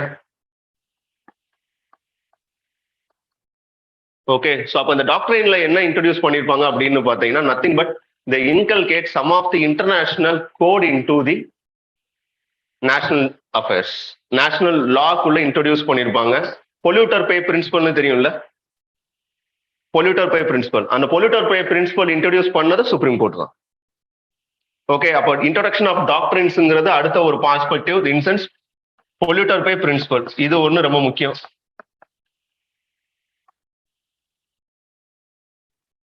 Okay, then apart from that இன்னொரு கண்டெக்ஸ்ட்ல என்னன்னு பார்த்தீங்கன்னா ப்ரிகாஷனரி டாக்டரின்னு சொல்லுவாங்க, ஆர் பப்ளிக் ட்ரஸ்ட் டாக்டரின்னு சொல்லுவாங்க. சும்மா தெரிஞ்சுக்கோ, இது ஒண்ணு இப்போ தெரியணுங்கிற அவசியம் கிடையாது, பட் இருந்தாலும் சொல்றேன். இதெல்லாம் some of the doctrines. Okay, precautionary டாக்டரின்னு சொல்லுவாங்க. இந்த 3 டாக்டரின் ரொம்ப முக்கியமானது. என்விரான்மெண்டலை பொறுத்தளவுக்கு இது சுப்ரீம் கோர்ட் தான் கொடுத்தது. பொல்யூட்டர் பே பிரின்சிபல் அப்படிங்கிறது நத்திங் பட் யார் பொல்யூஷன் பண்ணாங்களோ அவங்க தான் என்ன பண்ணி ஆகணும், they have to pay for it. Precautionary public trust principleங்கிறது தோ பிரைவேட் இது பண்ணியிருந்தாலும் இன்சென்ஸ் டைலூட் பண்ணியிருந்தாலும் என்விரான்மெண்டல் வயலேஷன், பட் அது யார் தான் பொறுப்பு? பப்ளிக் தான் பொறுப்பு. தென் ப்ரிகாஷனரி ப்ராசஸ் அப்படிங்கிறது அந்த என்விரான்மெண்டல் அசஸ்மெண்ட் இதெல்லாம் போவீங்க இல்லையா, அதெல்லாம் ப்ரிகாஷனரி அசஸ்மெண்ட் டாக்டரின். ஓகே, ஸோ இந்த 3 டாக்டரினும் கொடுத்தது எதுல இருந்து அப்படின்னு பார்த்தீங்கன்னா சுப்ரீம் கோர்ட் ஜட்ஜ்மெண்ட்ஸ்ல இருந்து தான். இது ஜென்ரலா எந்த விதமான கேசஸும் இல்லாம தானே இருக்கு. அப்ப கேசஸ் வேணும்னா you have to add some cases. ரொம்ப ஃபேமஸான கேஸ் அப்படின்னு பார்த்தீங்கன்னா இது போக இன்னும் நீங்க ஆட் பண்ணணும் அப்படின்னா எனக்கு ரொம்ப ஜென்ரலிஸ்டிக்கா தான் தெரியும் அப்படின்னா you can able to include Delhi. Okay, so டெல்லியோட பொல்யூஷன் இருக்கு இல்லையா, அதோட ரிஃபார்மேட்டிவ் ஆக்ஷன்ஸ் எல்லாமே யார் பண்ணதுன்னா சுப்ரீம் கோர்ட் தான் பண்ணது. ஸ்லாஷ் பர்னிங்ல இருக்கக்கூடிய கைட்லைன்ஸ் இருக்கு பார்த்தியா, அது அவங்க தான் பண்ணது. Then introduction of electric vehicles, CNG buses, then introduction of towers, that is அது என்ன சொல்லுவீங்க, ஸ்மார்ட் டவர்ஸ், இது எல்லாமே from the guidance of the Supreme Court தான். ஸோ ஜென்ரலா எழுதுறதா இருந்தா எனக்கு ஒண்ணுமே தெரியல, ஆனா ஏதாச்சும் ஒரு விதத்துல நான் ஆன்சர் பண்ணணும் அப்படின்னா ரீசெண்டா நடக்கக்கூடிய விஷயங்கள் இதுதான். அப்படி இல்லை எனக்கு பாயிண்ட்ஸ் தெரியணும் அப்படின்னு பாத்தீங்கன்னா இந்த பர்டிகுலர் இருக்கு இல்லையா பொல்யூஷன் பே பிரின்சிபல் அப்படிங்கிறது, இந்த பர்டிகுலர் கேஸ் வந்து எதுல அப்படின்னு பாத்தீங்கன்னா தாஜ் ட்ரெபீசியம் கேஸ்ன்னு ஒன்று சொல்லுவாங்க. அதுல மட்டும்தான் கிடையாது, பட் இது ஈஸி டு ரிமெம்பர் யூ. இந்த தாஜ் ட்ரெபீசியம் சொல்லுவோம் இல்லையா, தட் இஸ் தாஜ்மஹால் வந்து என்ன ஆகிக்கிட்டே போகுது டியூ டு பொல்யூஷன்னால, அதோட கலர் ஆஃப் தட் மார்பிள் இதாகிக்கிட்டே போகுதுன்னு சொல்றோம் இல்லையா. ஸோ அப்போ அந்த தாஜ் ட்ரெபீசியம் பிரிண்ட் இதுல கேஸ்ல தான் இதை இன்ட்ரோடியூஸ் பண்ணது. அப்புறம் இந்த ரைட் டு லைஃப்னு சொல்றேன் பாருங்க, அசான் ரைட் டு என்விரான்மெண்ட்னு சொல்றேன்ல, அது பிரான்சிஸ் கேஸ்ன்னு சொல்லுவாங்க. ஓகே, ஸோ பிரான்சிஸ் கேஸ்ன்னு சொல்லுவாங்க. Then one more case is MC Mehta case. So இந்த 3 கேஸ் எதுக்கானது அப்படின்னு பாத்தீங்கன்னா nothing but Supreme Court's function are nothing but Supreme Court's order in terms of protect the environment. Question பார்க்க எப்படி இருக்கு, ஈஸியா இருக்கு, பட் எழுதும் போது தான் பாயிண்ட் ஜென்ரேட் ஆகாது. Okay, so simple to answer. But இதெல்லாம் இந்த கேஸ் ரொம்ப கண்டிப்பா தெரிஞ்சிருக்கணும். இந்த சென்ஸ் தாஜ் ட்ரெபீசியம் கேஸ் கண்டிப்பா தெரிஞ்சிருக்கணும். தென் அதர் தென் தட் அந்த பிரான்சிஸ் கேஸ் தெரிஞ்சிருக்கும் மினிமம் லெவல்ல சொல்றேன். இல்லையா அந்த டாக்டரின்ஸ் யூஸ் பண்ணது அது அட்லீஸ்ட் தெரிஞ்சிருக்கணும். அப்படி இல்லைன்னா right to life right to life includes. Then other then that இன்னொன்று அது என்ன rights, individual rights are collective rights? Collective rights. So இதை வச்சு தான் you can able to generate your answer. Okay, நான் ஆல்மோஸ்ட் திருப்பியும் சொல்றேன், it is an shaped answer. Okay, இது ஜென்ரேட் பண்ணி உட்காந்து ஒர்க் பண்ண ஆன்சரு. ஸோ இப்படி தான் இருக்கும். பட் அங்க போகும்போது ஒரு சில பாயிண்ட்ஸ் என்ன ஆகலாம்னா மிஸ் ஆகிறதுக்கான சான்சஸ் இருக்கு. பட் எதை மிஸ் பண்ணிடக்கூடாது, பர்டிகுலரா direct principles of state policy miss ஆயிடக்கூடாது, ஃபண்டமெண்டல் டியூட்டிஸ் மிஸ் ஆயிடக்கூடாது, ஆர்டிகல் 21 மிஸ் ஆயிடக்கூடாது. அதுவே 3 பாயிண்ட் வந்துடும். தென் இந்த டாக்டரின் இருக்கு இல்லையா, டாக்டரின் மினிமம் லெவல்ல தெரிஞ்சிருக்கணும். Pollution pay principle. So that's all. அதுக்கப்புறம் இந்த particular precautionary doctrine, public trust doctrine இதெல்லாம் எழுதுங்கிற அவசியம் இல்லை. இன்னும் நீங்க ஷேப் பண்ணணும்னா போபால் கேஸ் ட்ராஜடியை உள்ள கொண்டு வரலாம், அதுக்கான கைட்லைன்ஸ் கொடுத்தது, இதெல்லாம் ஜென்ரலான ஆன்சர். என்னன்னா நம்மளால கேஸை வச்சு ஜஸ்டிஃபை பண்ண முடியாது, பட் எதை வச்சு ஜஸ்டிஃபை பண்ண முடியும், இன்சிடென்ட்ஸை வச்சு ஜஸ்டிஃபை பண்ண முடியும். அப்போ இன்சிடென்ட்ஸை வச்சும் ஜஸ்டிஃபை பண்ண முடியுமானா எழுதலாம், பட் ஒரு ஆவரேஜான மார்க் வரும். ஓகே, ஸோ ரொம்ப சிம்பிள் தான், தட் இஸ் கத்துக்கலாம், ஈஸி தான். ஓகே, ஸோ இதுல கூட உங்களுக்கு அவ்வளோ காம்ப்ளிகேஷன்ஸ் இருந்துச்சுன்னா இந்த இதை ஆன்சர் பண்ண முடியுதான்னு பாருங்க. Right of movement and residence throughout the territory of India are freely available to Indian citizens, but these rights are not absolute. இதுல என்ன பாயிண்ட் எழுத முடியும்?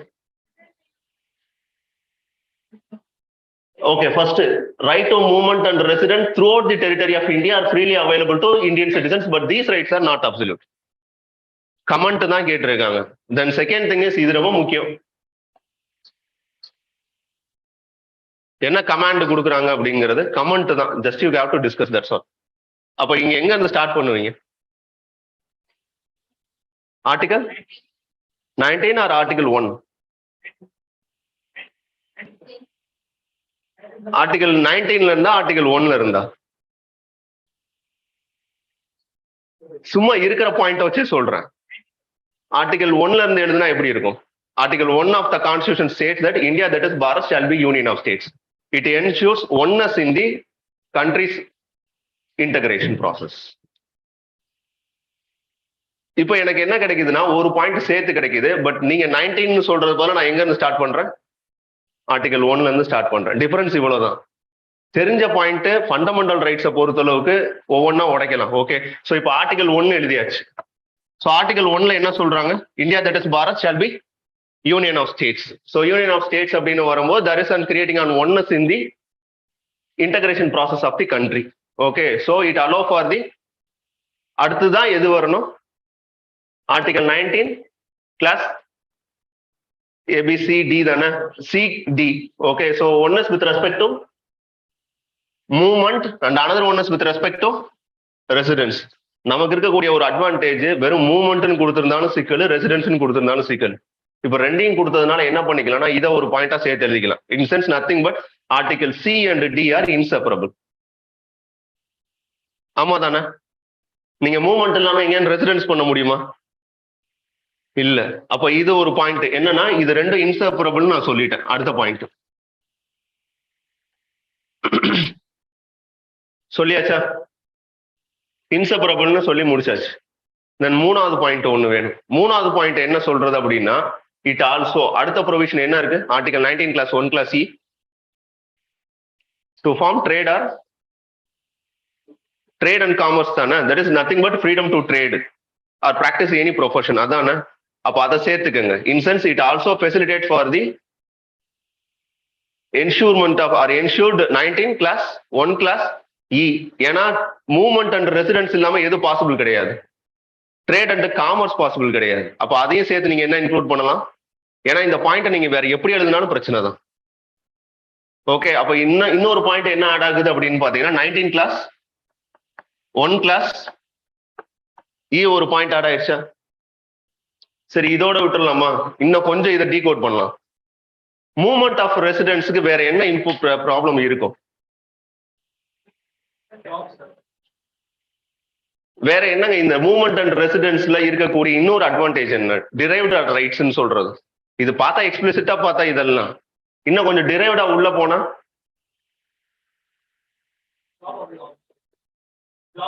Employment opportunity. ஓகே, வேற மூவ்மெண்ட் அண்ட் ரெசிடென்ஸ் கர்டைல் பண்றதா இருந்தா what are all the grounds இருக்க முடியும்? Various other political reasons விட்டுருங்க, what are all the social reasons இருக்க முடியும்? Discrimination on the grounds of, அப்போ ஆர்டிகல் 15 எழுதலாம் தானே? Access public toilets or public places, courts, இதுவும் மூவ்மெண்ட் அண்ட் ரெசிடென்ஸ்க்கு இம்போஸ் பண்ணக்கூடிய ஒரு ரெஸ்ட்ரிக்ஷன் தானே. அப்போ article 14 and default article 14, 15 and 21. ஏன்னா 19 21 இன்செப்பரபிள். Article 14 19 inseparable. அப்போ article 14, article 15, article 19, article 21, article 19 clause 1 clause E இவ்வளவும் கொண்டு வந்து உள்ள பிக்ஸ் பண்ணலாம். ஓகே, அப்போ பாயிண்ட்ஸ் எனக்கு இருக்கிறது ஒரே ஒரு லைன் தான். ஆனா என்ன ப்ராசஸ் மூலமா இது சாத்தியம் அப்படின்னா இன்டகிரேஷன் ப்ராசஸ் மூலமா. அப்படின்னா ஃபண்டமெண்டல் ரைட்ஸை ஒரு ஃபண்டமெண்டல் ரைட்ஸை மட்டும் ரீட் பண்ணாது. இன்சென்ஸ் வேற எங்க அதை கனெக்ட் பண்ண முடியும்னு ஜஸ்ட் கொஞ்சம் யோசிங்க. அப்போ இங்க என்னன்னா கேஸ்ட் டிஸ்கிரிமினேஷன் ஓவர் பண்ண முடியும், இந்த கன்சர்ன் எல்லாத்தையுமே you can able to over come இல்லையா? அப்போ அந்த ப்ரொவிஷன்ஸ் தான். அந்த ஆர்டிகல் 15 எழுதலாம், 14 எழுதலாம், 19 எழுதலாம், 21 எழுதலாம். தென் இன்னும் பாயிண்ட் பார்த்தீங்கன்னா ப்ரீஆம்பிள்ல போய் ஃப்ரெட்டானிட்டியும் சேர்த்து எழுதி வை. ஓகே, ஸோ ப்ரீஆம்பிள்ல ஃப்ரெட்டானிட்டின்னு ஒன்று இருக்கா, அது எதை எம்பசைஸ் பண்ணுது? இன்டகிரேஷன் ஆஃப் தி நேஷன் தானே. ஸோ அதுவும் சேர்த்து உள்ள இன்க்ளூட் பண்ணலாம். அப்போ ப்ரீஆம்பிளையும் சேர்த்து உள்ள கொண்டு வர முடியும். அப்போ பாயிண்ட்ஸ் எப்படி இருக்கும்? கண்டென்ட்டே இல்லைனாலும் எழுத கத்துக்கோங்கன்னு சொல்றேன். இன்சென்ஸ் வேற ஒன்றும் கிடையாது, அதோட சேர்த்து அலைடா இருக்கக்கூடிய ரெலவெண்டான ஆர்டிகல்ஸோ இல்ல அது ரெலவெண்டான ப்ரொவிஷன்ஸ் ஏதாவது இருந்துச்சுன்னா you can just do that. இது ஃபண்டமெண்டல் ரைட்ஸ்குள்ள கன்ஃபைன் பண்ணதுனால இதோட விட்டாச்சு. இல்லாட்டி மூவ்மெண்ட் அண்ட் ரெசிடென்ஸ்னு ஒன்று எடுத்து விட்டுட்டாங்கன்னா சென்டர் ஸ்டேட் ரிலேஷன்ல போய் இன்டர்ஸ்டேட் ட்ரேட் வரைக்கும் போயிருக்கலாம். ரைட். ஸோ அப்போ where you have to confine அப்படின்னா வித்தின் ஃபண்டமெண்டல் ரைட்ஸ்குள்ள மட்டும்தான் கன்ஃபைன் பண்ண முடியும். பட் ப்ரீஆம்பிள் எனக்கு அவுட் ஆஃப் த ஜூரிஸ்டிக்ஷன்ல இருந்தாலும் அந்த fraternity and integration of the nation எதுக்கு எனக்கு சப்போர்ட் பண்ணுது? இங்க சப்போர்ட் பண்ணுது. இதை சொல்லிட்டு அடுத்து இப்ப எத்தனை பாயிண்ட் ஆயிடுச்சு? 1 2 3 4 5 பாயிண்ட் ஆகி போச்சு. அடுத்து 6வது பாயிண்ட்டுக்கு அப்புறம் எதுக்குள்ள போங்க? ரீசனபிள் ரெஸ்ட்ரிக்ஷனுக்குள்ள போங்க. அப்ப ரீசனபிள் ரெஸ்ட்ரிக்ஷன்ங்கிறது எங்க சொல்லியிருக்காங்க? Unlike other countries' constitution, Indian constitution itself says that there is an reasonable restriction on certain grounds. அப்ப அந்த grounds என்னவா எழுதலாம்? Public order, then to protect the scheduled tribes, then other than that, imposing certain executive restrictions such as inner line permit சொன்னீங்க இல்லையா, அது சொல்லலாம். Okay, so இதெல்லாம் சொல்லிட்டு சரி இதனால என்ன? So what? இந்த ரீசனபிள் ரெஸ்ட்ரிக்ஷன் நான் ஒன்னு சொல்லிட்டேன், அதுவும் கான்ஸ்டிடியூஷனுக்குள்ளேயே சொல்லிட்டேன், அதனால என்ன? So what? So what is nothing but it puts certain reasonable restriction and it put restriction against the executive actions, arbitrary executive actions. கரெக்டா? ரீசனபிள் ரெஸ்ட்ரிக்ஷன் தானே. இந்த ரீசனபிள் ரெஸ்ட்ரிக்ஷன் அப்படியே ஓப்பன் பிளாட்ஃபார்ம்ல எந்த விதமான ரீசனபிள் ரெஸ்ட்ரிக்ஷனும் கான்ஸ்டிடியூஷனுக்குள்ள இல்லாம வெளியே வச்சிருந்தாங்கன்னு வச்சுக்கோங்க, அது எதுக்கு ஃபெசிலிட்டேட் பண்ணி தரும்? எக்ஸிகியூட்டிவ் ஆர்பிட்டரினஸ்க்கு ஃபெசிலிட்டேட் பண்ணி தரும் இல்லையா? இப்போ நம்ம என்ன பண்றோம்? ரீசனபிள் ரெஸ்ட்ரிக்ஷனை கான்ஸ்டிடியூஷனுக்குள்ளேயே வைக்கிறோம். அப்ப அது எதை எலிமினேட் பண்ண ட்ரை பண்றாங்க? எக்ஸிகியூட்டிவ் ஆர்பிட்டரினஸை எலிமினேட் பண்ண ட்ரை பண்றாங்க. அந்த ரீசனபிள் ரெஸ்ட்ரிக்ஷனுக்கான இம்பார்ட்டன்ஸ் என்ன அப்படிங்கறத தான் இங்க ஜஸ்டிஃபை பண்ணி ஆகணும். வெறுமன reasonable restriction under article 19 clause 5 clause something provision நீங்க இன்க்ளூட் பண்ணீங்கன்னு வச்சுக்கோங்களேன், அது எந்த வேலிடும் இல்லை. So what? ஓகே, அப்போ இன்னும் ரெலவெண்டான கேசஸ் வேணும் அப்படின்னா மேனகா காந்தி கேஸ் இதுக்கு ஆப்டா இருக்கும். Movement of residence and movement தானே. ஸோ இந்த மூவ்மெண்ட் ரெசிடென்சி பேஸ் பண்ணி தானே மேனகா காந்தி கேஸ் வந்தது. Okay, so then another one case அதுல என்ன சொல்லுவாங்க அப்படின்னா movement it does not include that is just on barrier free movement அப்படின்னு சொல்லுவாங்க. இன்சென்ஸ் பேரியர் இம்போஸ் பண்ணி நீங்க ஒவ்வொரு இடத்துலையும் பெர்மிஷன் வாங்கி அந்த மாதிரி மூவ்மெண்ட் இல்லை, பேரியர் ஃப்ரீ மூவ்மெண்ட் அப்படின்னு சொல்லுவாங்க. Okay, such a movement are considered to be a barrier free movement. Point வருது வரலன்னா இல்ல, எங்க எங்க லிங்க் பண்ண முடியுமோ தயவு செஞ்சு லிங்க் பண்ணுங்க. அப்படி மட்டும்தான் இந்த ஆன்சர் கொண்டு வர முடியும். ஏன்னா நமக்கு இருக்கக்கூடிய ஹிண்ட் ஒன்னே என்னதான் movement of residence, movement and residence, இவ்வளவுதான். இதை வச்சுட்டு எத்தனை பாயிண்ட் நம்மளால ஜென்ரேட் பண்ண முடியும்? அப்ப மிஞ்சி போனா 2 பாயிண்ட் இல்ல, 3வது பாயிண்ட்ல ஸ்ட்ரகிள் ஆக ஆரம்பிச்சிடும், கண்டென்ட் ஷார்டேஜ் வந்துடும். Okay, so how to focus on it. So கொஞ்சம் பாருங்க, இதெல்லாம் மாடல் தான், just you can learn. Okay, so அதான் திருப்பி சொல்றேன், it is shaped. Okay,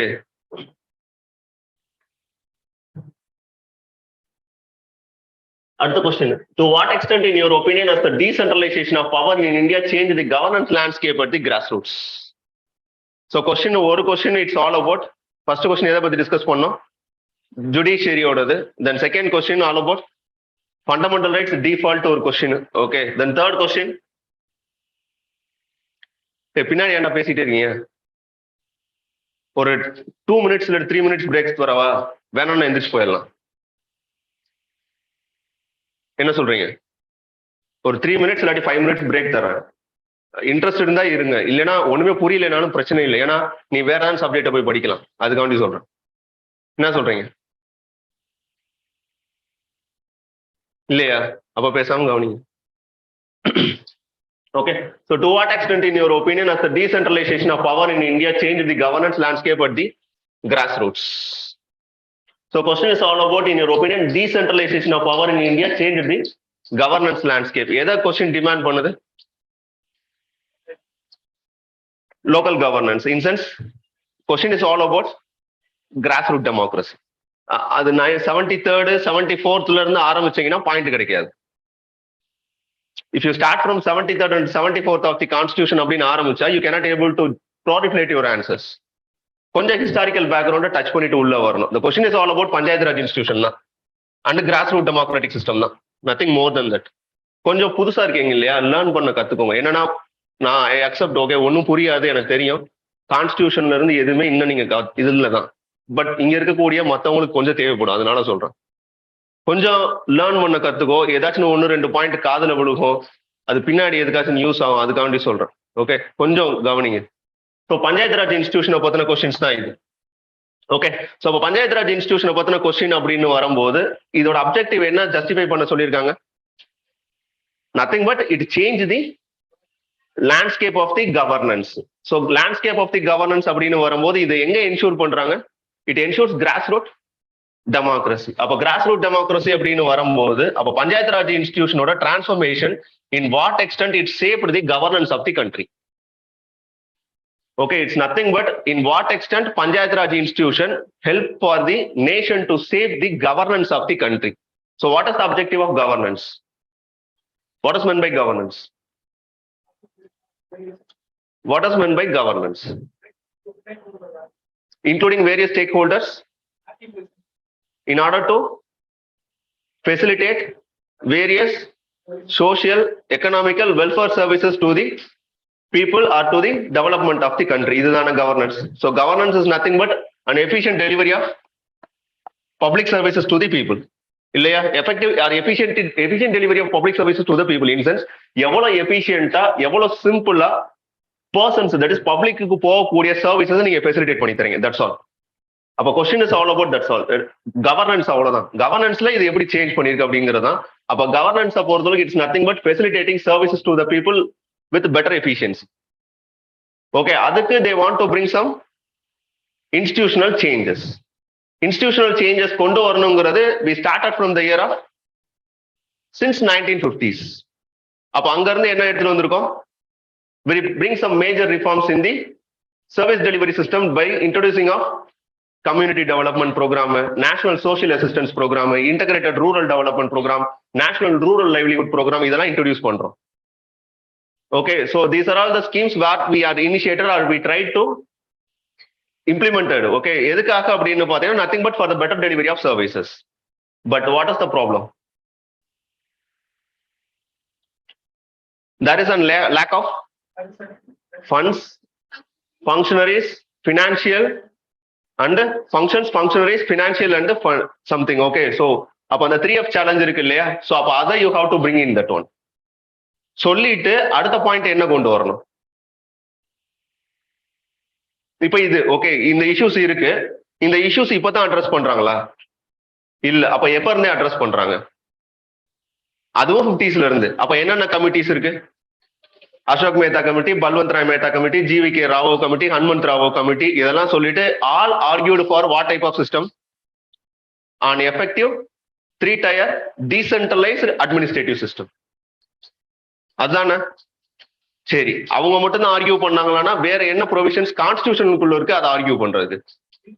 directive principles of state பாலிசியில் இருக்கக்கூடிய article 43 or something. Okay, so அந்த விஷயம் அப்போ அதை உள்ள கொண்டு வந்து ஜஸ்டிஃபை பண்ணணும். அப்போ order okay. So incense first introduction scheme introduce பண்றதுல இருக்கக்கூடிய சேலஞ்சஸ், அதை ஓவர் கம் பண்றதுக்கு கமிட்டி கொடுத்த ரெக்கமெண்டேஷன்ஸ், அது போக கான்ஸ்டிடியூஷனல் ப்ரொவிஷன்ஸ், இதெல்லாம் கொண்டு வந்தது போக இதுல இருந்து கிடைச்ச நமக்கு ஒரு ரிசல்ட் என்ன? 73rd and 74th Amendment Act 1990, 73rd and 74th Amendment Act 1993. So அதோட விட்டுட்டா எனக்கு பாயிண்ட் பத்தாது. இன்னும் நான் சில விஷயங்களை இன்க்ளூட் பண்ணேன். என்ன இன்க்ளூட் பண்ணலாம்? Most of the persons not included PESA and Cooperative Societies Act. Panchayat Raj Extension Service Act இருக்கு இல்லையா 1996, தென் கோஆபரேட்டிவ் சொசைட்டிஸ் ஆக்ட் இருக்கு இல்லையா, அதையும் இன்க்ளூட் பண்றதே இல்லை. நிறைய பேர் டீசென்ட்ரலைசேஷன் பேசினா நீங்க எதோட முடிச்சிடுறீங்க அப்படின்னா 73rd and 74th முடிச்சிடுறீங்க. அதை தாண்டி நீங்க எதை இன்க்ளூட் பண்றது இல்லை அப்படின்னா பெசா எக்ஸ்டென்ஷன் ஆக்டையும் கோஆபரேட்டிவ் சொசைட்டிஸ் ஆக்டையும் இன்க்ளூட் பண்றதே கிடையாது. அப்போ இவ்வளவையும் கொண்டு வந்ததுனால என்ன உங்களுக்கு கிடைச்சிருக்கு? Some of the important provisions in the 73rd and 74th Amendment Act. Enna? Nothing but you get on 3-tier system, which is constitutionally mandated. Direct election, then introduction of Gram Sabhas for planning, then devolution of power, financial power, fund, then education, then reservation benefits, scheduled caste, scheduled tribes kana இதெல்லாம் கொடுத்ததுனால country என்ன ஆயிருக்கு? Transform ஆயிருக்கு in the grassroots level அப்படின்னு argue பண்ணணும். அப்போ you have to articulate in sense நீ அதை ஜென்ரேட் பண்ணுங்கன்னு சொல்றேன். அப்போ ஃபர்ஸ்ட் நான் ஆல்ரெடி அதுக்கு தான் சொல்றேன், கொஞ்சம் ஹிஸ்டாரிக்கல் பேக்ரவுண்ட் டச் பண்ணு. ஹிஸ்டாரிக்கல் பேக்ரவுண்ட் டச் பண்ணிட்டு so far since this development from 1950s இருந்து 2022 வரைக்கும் நடந்திருக்கும் இல்லையா, அந்த டெவலப்மெண்ட்டை கொஞ்சம் அட்ரஸ் பண்ணுங்க. அதுல இருக்கக்கூடிய இஷ்யூஸ் என்னங்கிறத அட்ரஸ் பண்ணுங்க. இஷ்யூஸ்க்கான சொல்யூஷன் என்னங்கிறது அங்கேயே இருக்கு 73rd and 74th Amendment Act. அதுல வாட் வி பெனிஃபிட்டட், ஸோ அதனால எஃபெக்டிவ் டெலிவரி ஆஃப் சர்வீசஸ் எப்படி கிடைச்சிருக்கு அப்படிங்கிறது தான். Nothing more then that. Okay, so that's all. புரியுது இல்ல? ஆர்டிகுலேஷன் தான் முக்கியம், இங்க கண்டென்ட் இல்ல. தட் இஸ் எனக்கு ஏதாச்சும் நான் வேற ஏதாச்சும் பேசினேன்னா உங்களுக்கு தெரியாத கண்டென்ட் எதுவும் நான் பேசிக்க சான்ஸே கிடையாது. பட் எப்படி ஷேப் பண்றீங்கிறது தான் answer. Okay, so next question.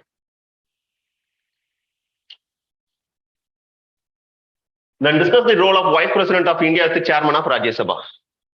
ரொம்ப சிம்பிளான கொஸ்டின், ஆனா more generic question. Every one can answer for this question. அப்போ you want to make this to be and different answer. எப்படி எழுதலாம்? வைஸ் பிரசிடென்டோட ரோல்னு கேட்டா மொத்தம் 3 ப்ரொவிஷன், 4 ப்ரொவிஷன் தான். இப்போ you have to bring some other points into the question area. So question ஏரியாக்குள்ள you have to bring some other points. என்ன include பண்ணலாம்?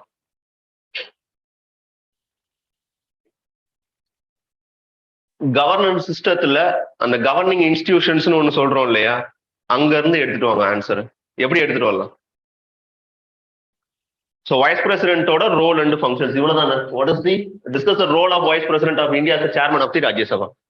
Chairman of Rajya சபால வைஸ் பிரசிடென்ட்டோட ரோல் என்ன? What is the question demand? இவ்வளவுதான். ஆனா 10 point எழுதணுமே. எதையாச்சும் ஒண்ணு உள்ள இன்க்ளூட் பண்ணணும் இல்லையா? we have to add some features into it. அப்போ ஃபர்ஸ்ட் என்ன சொல்லலாம் அப்படின்னு பாத்தீங்கன்னா, வைஸ் பிரசிடென்ட்டோட ப்ரொவிஷன்ஸ் எங்க நம்ம எடுத்துட்டு வந்திருப்போம்?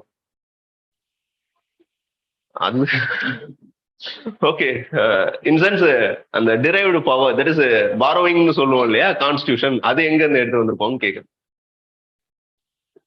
we get it from US. Okay, யூஎஸ்ல இருந்து எடுத்துட்டு வந்திருப்போம். ஓகே, ஸோ யூஎஸ்ல இருந்து எடுத்துட்டு வந்தது அப்படின்னா, அப்போ இந்தியாவோட அட்மினிஸ்ட்ரேட்டிவ் பாலிட்டி சிஸ்டம் எப்படி இருக்கு? It is an parliamentary form of government. Parliamentary form of கவர்மெண்ட்ல you are bringing an executive president. இது இந்த லாங்குவேஜ் இருக்கு இல்லையா, இது யூஸ் பண்ணாதீங்க. எக்ஸிக்யூட்டிவ், லெஜிஸ்லேட்டர், ஜுடிஷியரி, இதுதான் terms. Parliamentary democratic system, representative democratic system.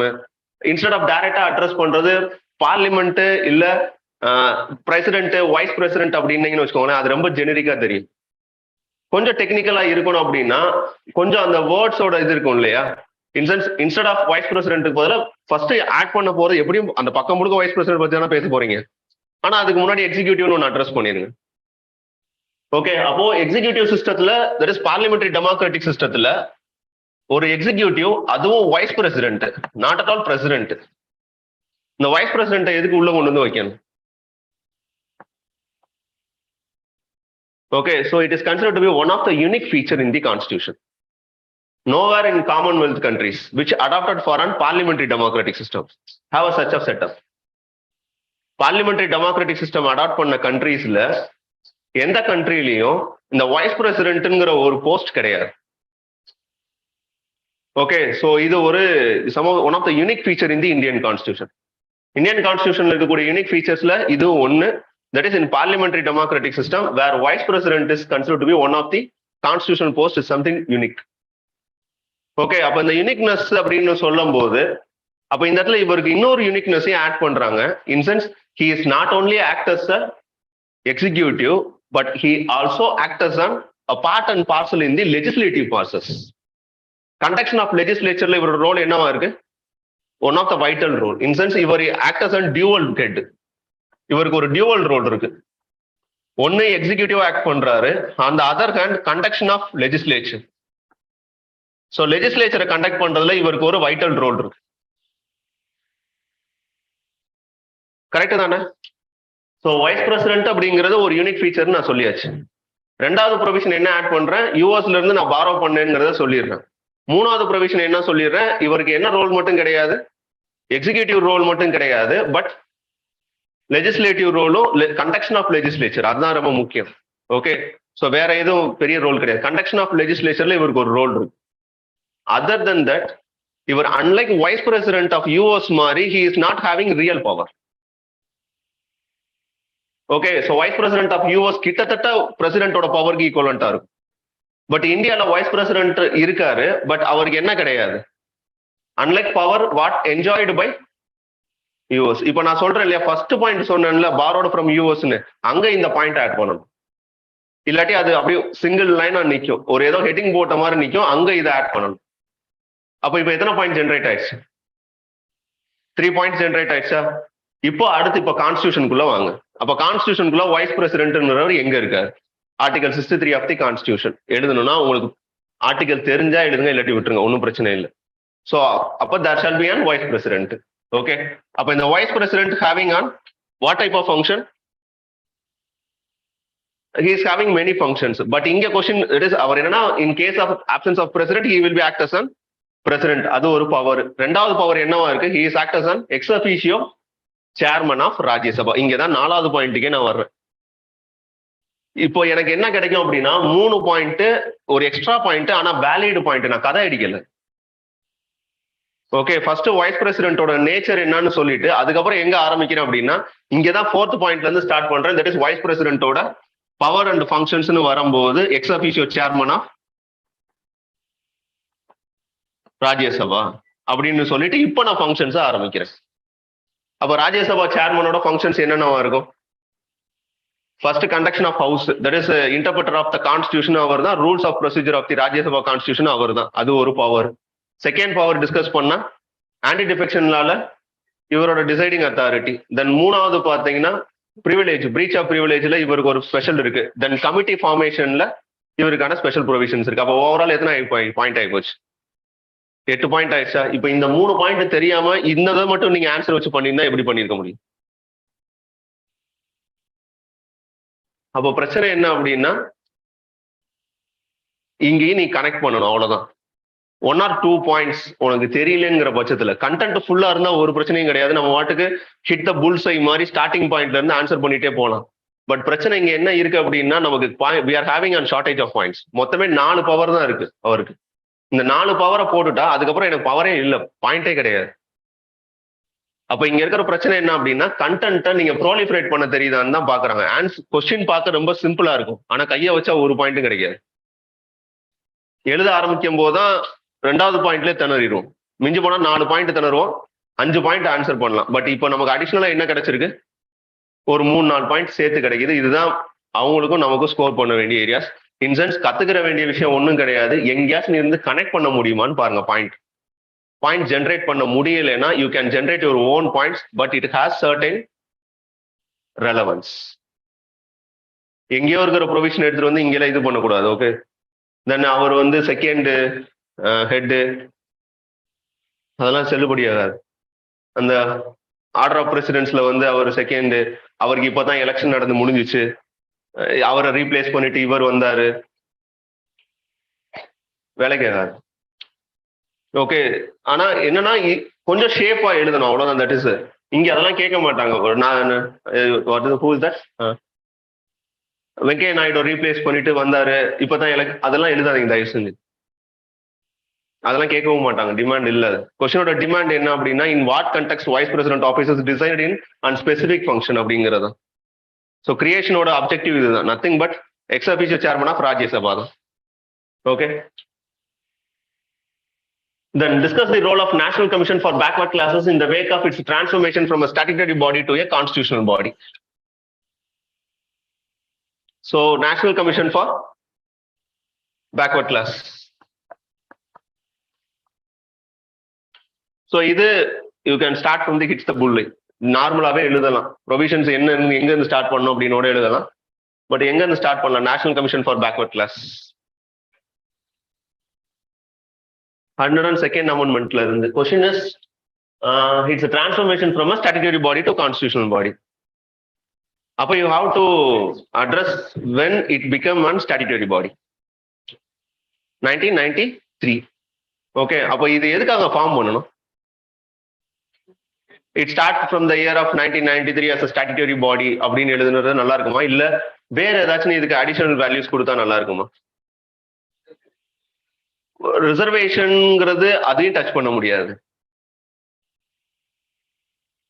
அப்ப இங்க என்னன்னா, அங்க இருக்கிற அதே ப்ரொவிஷன் தான். ஆர்டிகல் 338 ஆஃப் தி கான்ஸ்டிடியூஷன் என்ன சொல்லுது?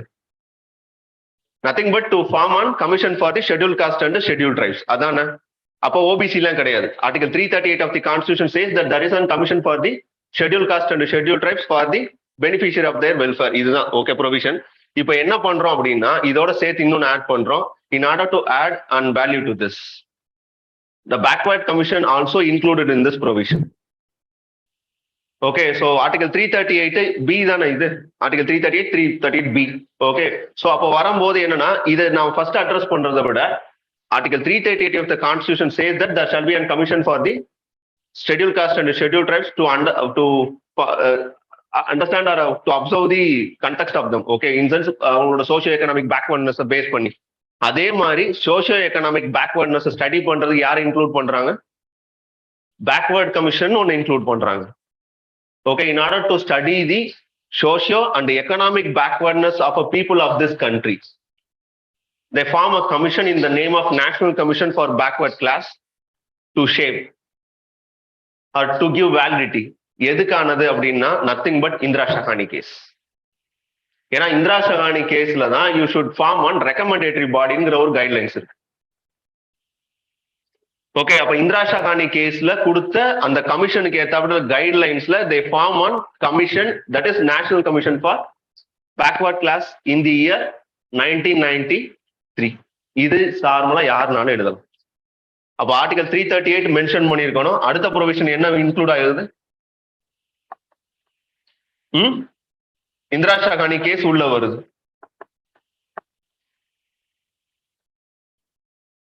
Okay, then Indra Sawhney case include ஆகுது. இதுக்கப்புறம் என்ன ஃபார்ம் பண்றாங்க? National commission for backward Class form பண்றாங்க இந்த year 1993 as an statutory body. சரி, ஸ்டாட்யூட்டரி பாடியாவே இருந்திருக்கலாம்ல, என்ன பிரச்சனை? எதுக்கு போய் கான்ஸ்டிடியூஷன் மேக்கிங் பாடியா மாத்தணும்? So what is the challenge in it? So far this implementation of, that is constitutional validity of this backward class in the reservation list, what are all the issues in these so far days? There is lack of identification of a right class, that is backward class பண்றது இல்ல. அதனால தானே issues, மராத்தாவாட் issue, Jat issue இருக்குதானே? So Jat issues இருக்கிறது தானே? then each and every section of the society என்ன demand பண்றாங்க? what they are demanded for? they demand for an reservation and they want to include their particular caste into the backward class. அப்போ that such a provision needs some more clarity and they want more autonomy. நீங்க சொன்ன மாதிரி அடுத்து fund இதெல்லாம் include பண்றதுக்காண்டி, so for the very long time the persons who demanded for the constitutional status of this commission, So that's why in the year of 102nd Amendment Act by 2018, they form one commission as a National Commission for Backward Class under Article 338B of the Constitution. சொல்லிட்டு இப்போ powers and functions எழுது.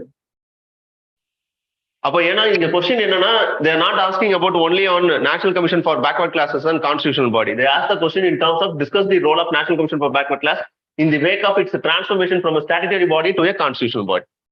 So statutory bodyல இருந்து constitutional பாடிக்கான transformation நடந்திருக்கு. Okay, so அதுக்கப்புறம் என்ன பண்ணுங்க, இப்போ include பண்ணுங்க. ஸோ அதோட பவர்ஸ் அண்ட் ஃபங்க்ஷன்ஸ் என்ன அப்படிங்கிறத சிவில் கோர்ட் ஆக்ட் ஆகும், கிரிவன்ஸ் ரெட்ரஸல் மெக்கானிசம் ஆக்ட் ஆகும், in order to identify the right persons. Okay, so இதெல்லாம் இன்க்ளூட் பண்ணும்போது பாயிண்ட்ஸ் இன்னும் கொஞ்சம் வேலிடா இருக்கும். ஓகே, தென் த காட்டி சக்தி Yojana, surprise question. Okay, so Gati Shakti Yojana needs meticulous coordination between the government and the private sector to achieve the goal of connectivity discussed. Question எதுல இருந்து expect பண்ணலாம்? ஆக்சுவலா GS3 கொஸ்டின் கரெக்ட் தானே? PM காட்டி சக்திங்கிறது GS question. ஆனா இப்ப எதுல கேட்டிருக்காங்க? ஜெனரல் ஸ்டடிஸ் 2ல. எப்படிதான் ஆன்சர் பண்றது? கவர்னன்ஸ் ஸ்பெசிபிக்கா ஆன்சர் பண்ணும். Very good. அப்ப கவர்னன்ஸ் கான்டெக்ட்ல பேசணும் அப்படின்னா first you have to address என்ன இதுல ஸ்டார்ட் பண்றது. காட்டி சக்தி ப்ரோக்ராமோட இதுல இருந்தே ஸ்டார்ட் பண்ணுங்க. What is the purpose of Gati Shakti programme? Nothing but to bring infrastructure development for the development of a nation to achieve 5 trillion economy. அவ்வளவுதான். இது டிஃபால்ட்டான பாயிண்ட். எந்த ஒரு கவர்மெண்ட் ஸ்கீம் கேட்டாலும் இது எழுதிடலாம். ஒரு கவர்மெண்ட் ஸ்கீம் கேட்கறாங்க அப்படின்னா, இன்சென்ஸ் டெவலப்மெண்ட்டோ இன்ஃப்ராஸ்ட்ரக்சர் டெவலப்மெண்ட் ஸ்கீம்ஸ் கேட்கறாங்கன்னா, டிஃபால்ட்டான ஸ்டாக் பாயிண்ட்ஸ் எது அப்படின்னா, they want to bring some socio-economic development in order to achieve 5 trillion economy by 2022 சொன்னாங்க. இப்போ அதை எடுத்துட்டாங்க. 5 trillion economy மட்டும்தான் இருக்கு. ஓகே, ஸோ அவ்வளவுதான். அப்போ இதுதான் ஃபர்ஸ்ட் பாயிண்டா போட்டு ஆட் பண்ணிடலாம். இப்போ ஆட் பண்ணிட்டு இங்க அடுத்த கொஸ்டின் என்னவா இருக்கு? how you can able to bring on coordination between the private sector and the government. So இதுல இருக்க பிரச்சனை என்னன்னா, மேக் இன் இந்தியா ப்ரோக்ராம் இருக்கு இல்லையா, அதை இம்ப்ளிமெண்ட் பண்ணதுல there are having certain issues, especially from the side of the grievances arise on private sector. Private sector side இருந்து நிறைய grievances அவங்க சைடு இருந்து வந்தது. அதை ரெக்டிஃபை பண்ற விதமா they bring some changes in the PM காட்டி சக்தி program. ஓகே, அது போக prime minister in a meet, okay, he said that public private partnership model is driver of the PM காட்டி சக்தி program. அது ஒரு ஸ்டேட்மெண்ட், அவரோட ஸ்டேட்மெண்ட். ஓகே, ஸோ அப்போ note பண்ண வேண்டிய ஃபேக்டர் என்ன? பிரைம் மினிஸ்டர் எங்கேயானு எதையாச்சும் சொன்னா கொஞ்சம் கவனிங்கன்னு அர்த்தம். ஓகே, ஸோ பிரைம் மினிஸ்டர் சொன்னா மட்டும், மற்ற யாரும் சொல்றதுலாம் ஒன்றும் பெரிய இம்பார்ட்டன்ஸ் இல்லை. பட் இம்பார்ட்டன்ட் கேபினெட் பர்சன்ஸ், இவங்க மாதிரி யாராச்சும், நிர்மலா சீதாராமன் மேடம் அவங்கள மாதிரி யாராச்சும் சொன்னாங்கன்னா அந்த பாயிண்ட்ஸை தயவு செஞ்சு எடுத்து ஒர்க் பண்ணுங்கன்னு சொல்றேன். ஏன்னா கொஸ்டின்ஸ் எல்லாமே கரண்ட் அஃபேர்ஸ் தான். நான் எடுத்து உட்காந்து ஒவ்வொன்றையும் டீ கோட் பண்ணேன்னா அதுக்கு ஒரு 10 நிமிஷம் ஆகும். ஓகே, ஸோ அப்போ இதுவும் கரண்ட் அஃபேர்ஸ் ஸ்கீம் தான். தட் இஸ் PM காட்டி சக்தி இப்போ இன்ட்ரடியூஸ் பண்ண ஸ்கீம் தான். சரி, இங்க என்ன இஷ்யூஸ்ல அட்ரஸ் பண்றது கொஸ்டின்? GS பெர்ஸ்பெக்டிவ்ல அட்ரஸே பண்ண முடியாது. எக்கனாமி இவ்வளவு டெவலப் ஆகும், வேர்ல்டு காம்படிட்டிவ் இண்டெக்ஸ்ல இவ்வளவு நம்ம டெவலப் ஆகலாம், ஈஸ் ஆஃப் டூயிங் பிசினஸ்ல இவ்வளவு இன்க்ரீஸ் ஆகலாம், இப்படின்னா அது GS ரெலவெண்ட் ஆன்சரா போயிடும். பட் இங்க we want to shape it in a general studies 2 polity perspective, especially governance perspectiveல ஆன்சர் பண்ணணும். கவர்னன்ஸ் பெர்ஸ்பெக்டிவ்ல அப்ப இது what type of network connectivity? It is government to citizen or government to government or government to private? G to G or G to B or G to C or? They எடுத்துருக்கண்ணா. Okay, so it is G to B. Okay, so government to business, it is an G to B. Okay, அப்ப எனக்கு எந்த பாயிண்ட்டுமே தெரியலனாலும் G2Bல என்ன issues இருக்குங்கிறது தெரிஞ்சாலே இந்த answer பண்ண முடியும். It is an issue with respect to what is the issues with respect to G2B transformation. In sense, what is the issues with respect to connecting of government to business? ஏன்னா neo globalisation or neo liberal paradigm ஷிஃப்ட்டுக்கு அப்புறம் who is the main drivers in the national development? You have to accept honestly that is private. அப்போ private இல்லாம you cannot able to make this country to be on 5 trillion economy-ங்கிறது not possible. அப்ப in order to make it possible means you have to bring some shape in the government to business re-engineering process. G2B re-engineering process. Okay, so in sense you have to bring some network connectivity or some form of connectivity issues. அப்ப என்ன பிரச்சனை இருந்திருக்கும்? அப்படிங்கிறது you can able to understand about the reading of that PM Gati Shakti. PM காட்டி சக்தியை நீங்க understand பண்ணியிருந்தாலே போதும். அதுல 5 trillion எக்கனாமி இதெல்லாம் ஓகே. பட் அங்க இருக்கக்கூடிய முக்கியமான ப்ரொவிஷன் ஒன்று என்ன சொல்லியிருப்பாங்கன்னா, இன்டர்மினிஸ்ட்ரியல் கோஆர்டினேஷனை கொண்டு வரணுங்கிறது. In sense to overcome the interministerial silos அப்படின்பாங்க. In nothing but interministerial coordination, அவ்வளவுதான். இன்டர்மினிஸ்ட்ரியல் கோஆர்டினேஷன் அப்படிங்கிறது it's nothing but there are issues with in between two ministries there is an issues இல்லையா in terms of clearance. இது Make in India ப்ரோக்ராம்ல இருந்தா பிரச்சனை. ஏன் Make in India programme success ஆகல to an extent அவங்க எதிர்பார்த்த அளவுக்கு அப்படின்னா lack of interministerial coordination தான். அப்ப இந்த இடத்துல என்ன they want to try means they want to free that silos. Okay, interministerial coordination இதுக்குள்ள கொண்டு வராங்க. in sense ministerial connectivity ensure பண்றாங்க. அப்ப inter departmental coordination plus inter ministerial coordination was being facilitated. Okay, so அப்ப inter ministerial coordination overcome பண்றாங்களா, இது முடிஞ்சிருச்சு. அடுத்து மேக் இன் இந்தியால இருந்த இன்னொரு பிரச்சனை என்ன அப்படின்னு பாத்தீங்கன்னா சென்டர் ஸ்டேட் கோஆர்டினேஷன். அப்ப இங்க திருப்பி என்ன பண்றாங்கன்னா சென்டர் ஸ்டேட் கோஆர்டினேஷன் இதுக்குள்ள இன்க்ளூட் பண்றாங்க. பை வாட் மீன்ஸ் அப்படின்னு பாத்தீங்கன்னா they create an new portal. So ஒரு போர்ட்டல் டெவலப்மெண்ட் மூலமா they bring on interministerial or inter departmental coordination as well as centre state coordination அப்படிங்கிறது. அடுத்து இது ரெண்டாவது point. Okay, so interministerial coordination ஒன்று, சென்டர் ஸ்டேட் கோஆர்டினேஷன் ஒன்று. தென் மூணாவது point என்ன எம்பசைஸ் பண்றாங்க அப்படின்னு பாத்தீங்கன்னா using of latest technology. Okay, introduction of latest technology in sense they are using or harness geospatial technology to identify the projects or to monitor the projects in what way it is moving. அப்ப இது மூலமா என்னன்னா they try to bring it, they try to minimize the cost overrun. ஏன்னா இது ஒரு பிரச்சனை அவங்களுக்குள்ள இருந்தது. ஓகே, so அப்போ nothing but they want to try to bring some geospatial technology or geo mapping or geo digital process மூலமா they try to connect the country. So இது மூலமா என்னன்னா nothing but they share the government information to the private sector. அப்ப இங்க என்ன பிரச்சனை இருந்துச்சுன்னா there is an information asymmetry இருந்துச்சு.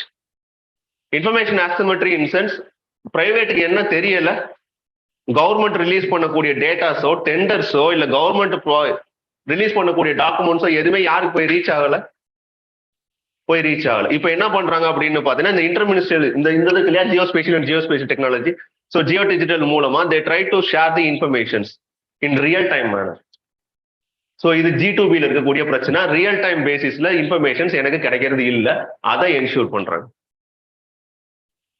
Okay, then they create on single portal in sense nothing but ஒரு சிங்கிள் போர்ட்டல் டெலிவரி சிஸ்டம் கொண்டு வர்றாங்க. It includes grievance redressal mechanism. Grievance redressal mechanism in sense nothing but in case of any grievance means they can able to address the concerned person with maximum, that is minimum time limit you can able to reach. இது போக they form on inter-secretarial group. Okay, inter-secretarial group அப்படிங்கிறது interministerial secretarial group அப்படின்னு சொல்லுவாங்க. interministerial group கேள்விப்பட்டிருப்பீங்கல்ல, in sense ஒரு 2 or 3 ministers join பண்ணிக்கிடுவாங்க. அவங்க என்ன பண்ணுவாங்கன்னா தொடர்ந்து மானிட்டர் பண்ணுவாங்க. நீங்க நல்லா பார்த்துருந்தீங்கன்னா தெரியும், ஏதாச்சும் ஒரு வெள்ளமோ இல்ல டிராட்டோ இல்ல ஏதாச்சும் ஒரு நேச்சுரல் கலாமிட்டி வந்தா என்ன பண்ணுவாங்க, ஒரு 4-5 மினிஸ்டர் வேட்டியை கட்டிட்டு கிளம்புவாங்களா. ஸோ அதுதான் inter ministerial coordination. Nothing but அங்க என்ன பண்ணுவாங்கன்னா பாலிசி மேக்கிங்ல the involve in this. Okay, so அப்போ கிளியர் கட் பாலிசி மேக்கிங் ப்ராசஸ்ல என்ன இன்க்ளூட் பண்றாங்க அப்படின்னு பாத்தீங்கன்னா inter ministerial secretarial group introduce பண்றாங்க. இந்த இன்டர் மினிஸ்ட்ரியல் செக்ரட்டரியல் குரூப் அப்படிங்கிறது it is a solution for the clearance. Okay, interministerial கிளியரன்ஸ்ல இருக்கக்கூடிய பிரச்சனை.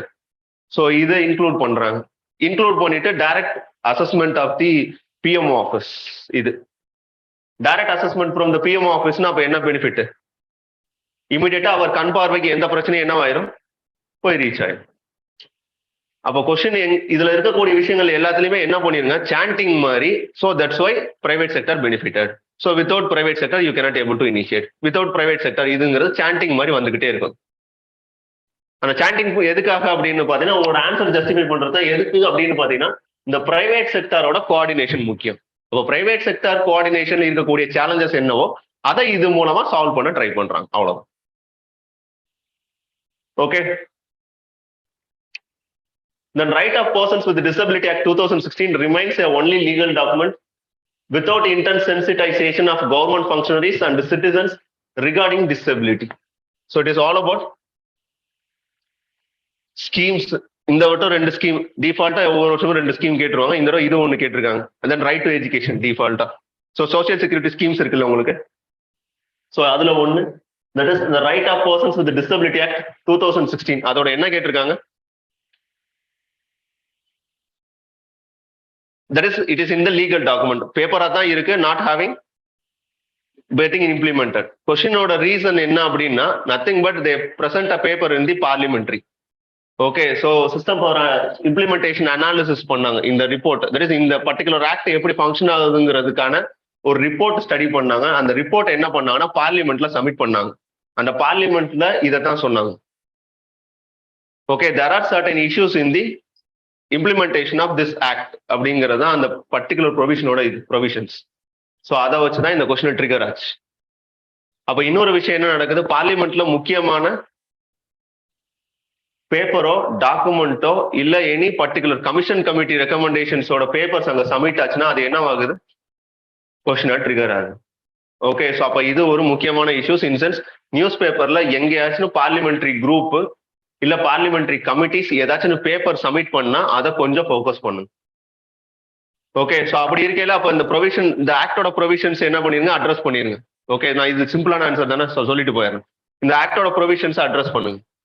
அட்ரஸ் பண்ணிட்டு அந்த பர்டிகுலர் பேப்பரை ரீட் பண்ணீங்கனால என்ன பிரச்சனைன்னு தெரியும். அதை மட்டும் அட்ரஸ் பண்ணுங்க, ஆன்சர் போகுது. ரொம்ப சிம்பிளா முடிச்சிடலாம். ஓகே, இதை பெருசா எக்ஸ்பிளைன் பண்றதுனால ஒன்றும் பெனிஃபிட் இல்லை. ஏன்னா ஸ்கீமை வந்து டைரக்டா கேட்டிருக்காங்க. ஸ்கீமோட அப்ஜெக்டிவ் என்னங்கிறத அட்ரஸ் பண்ணுங்க. ஸ்கீமோட அப்ஜெக்டிவ் இருக்கு அப்படின்னா வாட் ஆர் த ப்ரொவிஷன்ஸ் வேர் த தென் அந்த ப்ரொவிஷன்ஸை இம்ப்ளிமெண்ட் பண்றதுல இருக்கக்கூடிய சேலஞ்சஸ் என்ன, அதை எப்படி இன்னோவேட் பண்ண முடியும், இன்சென்ஸ் சரி செய்ய முடியும் அப்படிங்கிறதா. ஓகே, ஸோ 10 மார்க் கொஸ்டின் தான், limit your context. Okay, answer கொஞ்சம் லிமிட் பண்ணிங்க. Then reforming the government delivery system through direct benefit transfer scheme is a progressive step, but it has its limitations too. So direct benefit transferங்கிறது என்னது, நம்ம வீட்டுக்கு வருதுல LPG gas, முந்திலாம் subsidy rate மானிய ரேட்ல வரும். இப்போ எப்படி வருது, மார்க்கெட் பிரைஸ்ல வந்துடும். உங்களுக்கு சப்சிடிஸ் எங்க வந்து ஆட் ஆயிரும், பேங்க் அக்கௌண்ட்ல வந்து ஆட் ஆயிரும். ஸோ அதுக்கு பேர் தான் டைரக்ட் பெனிஃபிட் டிரான்ஸ்ஃபர்னு சொல்லுவாங்க. ஓகே, ஸோ அந்த ஸ்கீம் இன்ட்ரோடியூஸ் பண்றதுல இருக்கக்கூடிய reforming the government delivery system through direct benefit transfer scheme is a progressive step, but it has certain limitations too. இது எப்படி ஆன்சர் பண்றது, எங்க இருந்து ஸ்டார்ட் பண்றது?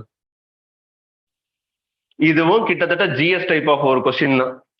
பிசிக்கல் டிசிப்ளினா இல்ல பிசிக்கல் பேலன்ஸை மெயின்டைன் பண்ற ப்ராசஸ்.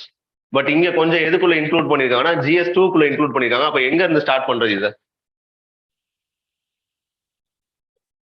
சப்சிடி டெலிவரி மெக்கானிசம், அவ்வளவுதான். Okay, public service delivery mechanism. Public service delivery மெக்கானிசத்துல what are the types? There are 2 types of public delivery system. One is by means of cash, and another will be means of in-kind transfer. In-cash transfer கொடுப்பாங்க, இல்ல in-kind transfer கொடுப்பாங்க. In-cash அப்படிங்கிறது உங்களுக்கு டைரக்டாவே பணமா கொடுத்துருவாங்க. அப்படி இல்லைன்னா in-cash transferங்கிறது இப்போ நீங்க ஒரு ஹாஸ்பிட்டலுக்கு போறீங்கன்னா அங்க என்ன பண்ண முடியும், ஃப்ரீயா உங்களால அக்சஸ் பண்ண முடியல. ஒரு எஜுகேஷன் போனீங்கன்னா இன்னைக்கு என்ன ஒன்றும் காசு கையில கொடுக்க மாட்டாங்க, பட் அந்த சர்வீஸ் அவங்களால ஃப்ரீ அக்சஸ் பண்ணிட்டு வர முடியும். So in kind transfer, in cash transfer, இது ரெண்டு எதுக்கான process? To address the poor or low economic group or low income groups. So இதை ஃபுல்ஃபில் பண்றதுனால என்ன பெனிஃபிட், எங்கேயாச்சும் கிடைக்குதான்னு பாருங்க. டிபிஎஸ்பி இல்லாத ப்ரொவிஷனே கிடையாது. ஆர்டிகல் 38 எழுதுங்க, தாராளமா ஆர்டிகல் 38ல இருந்து ஸ்டார்ட் பண்ணலாம். 38ல ஸ்டார்ட் பண்ணி அதோட அப்ஜெக்டிவ் எதுனா இதுதான். அப்ப இதை ஃபுல்ஃபில் பண்றதுக்கு government has to make some public service delivery system. Public service delivery system introduce பண்றாங்கன்னா பட் அதுல இருக்கக்கூடிய கான்சிக்வன்ஸ் பிரச்சனை என்ன, பப்ளிக் சர்வீஸ் டெலிவரி சிஸ்டத்தில் இருக்கக்கூடிய பிரச்சனை என்ன அப்படின்னு பாத்தீங்கன்னா நத்திங் பட் இதுதான், leakages, identification of beneficiaries, wrong identification of beneficiaries. So இங்க என்ன இன்க்ளூட் பண்ணிக்கலாம்னா ஏதாவது டேட்டா கிடைக்குதான்னு பாருங்க. இது ரொம்ப ஃபெமிலியரான ஒரு டேட்டா தான்.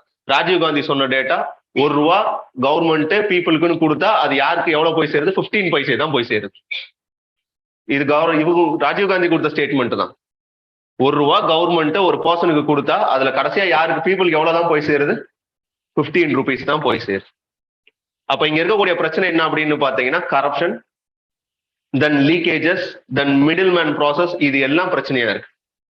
ஸோ இது போக வேற ஏதாச்சும் இன்க்ளூட் பண்ண முடியுமான்னு ட்ரை பண்ணணும். எக்கனாமிக் சர்வேல எங்கேயாச்சும் கிடைக்குதான்னு தேடுங்க. எக்கனாமிக் சர்வேல கண்டிப்பா கிடைக்கும். எக்கனாமிக் சர்வேல டிபிடி பத்தி பேசாம இருக்கவே மாட்டாங்க.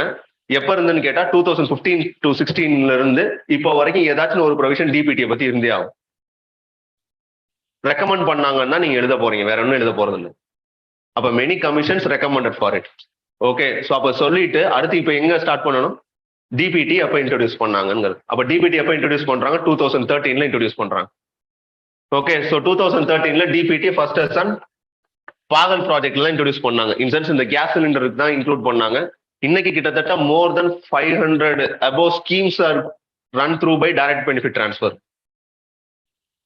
Okay, so direct benefit transfer மூலமா இன்னைக்கு கிட்டத்தட்ட மோர் தென் 500 ஸ்கீம்ஸ்க்கு மேல டெலிவர் பண்ணிருக்காங்க சர்வீஸ்.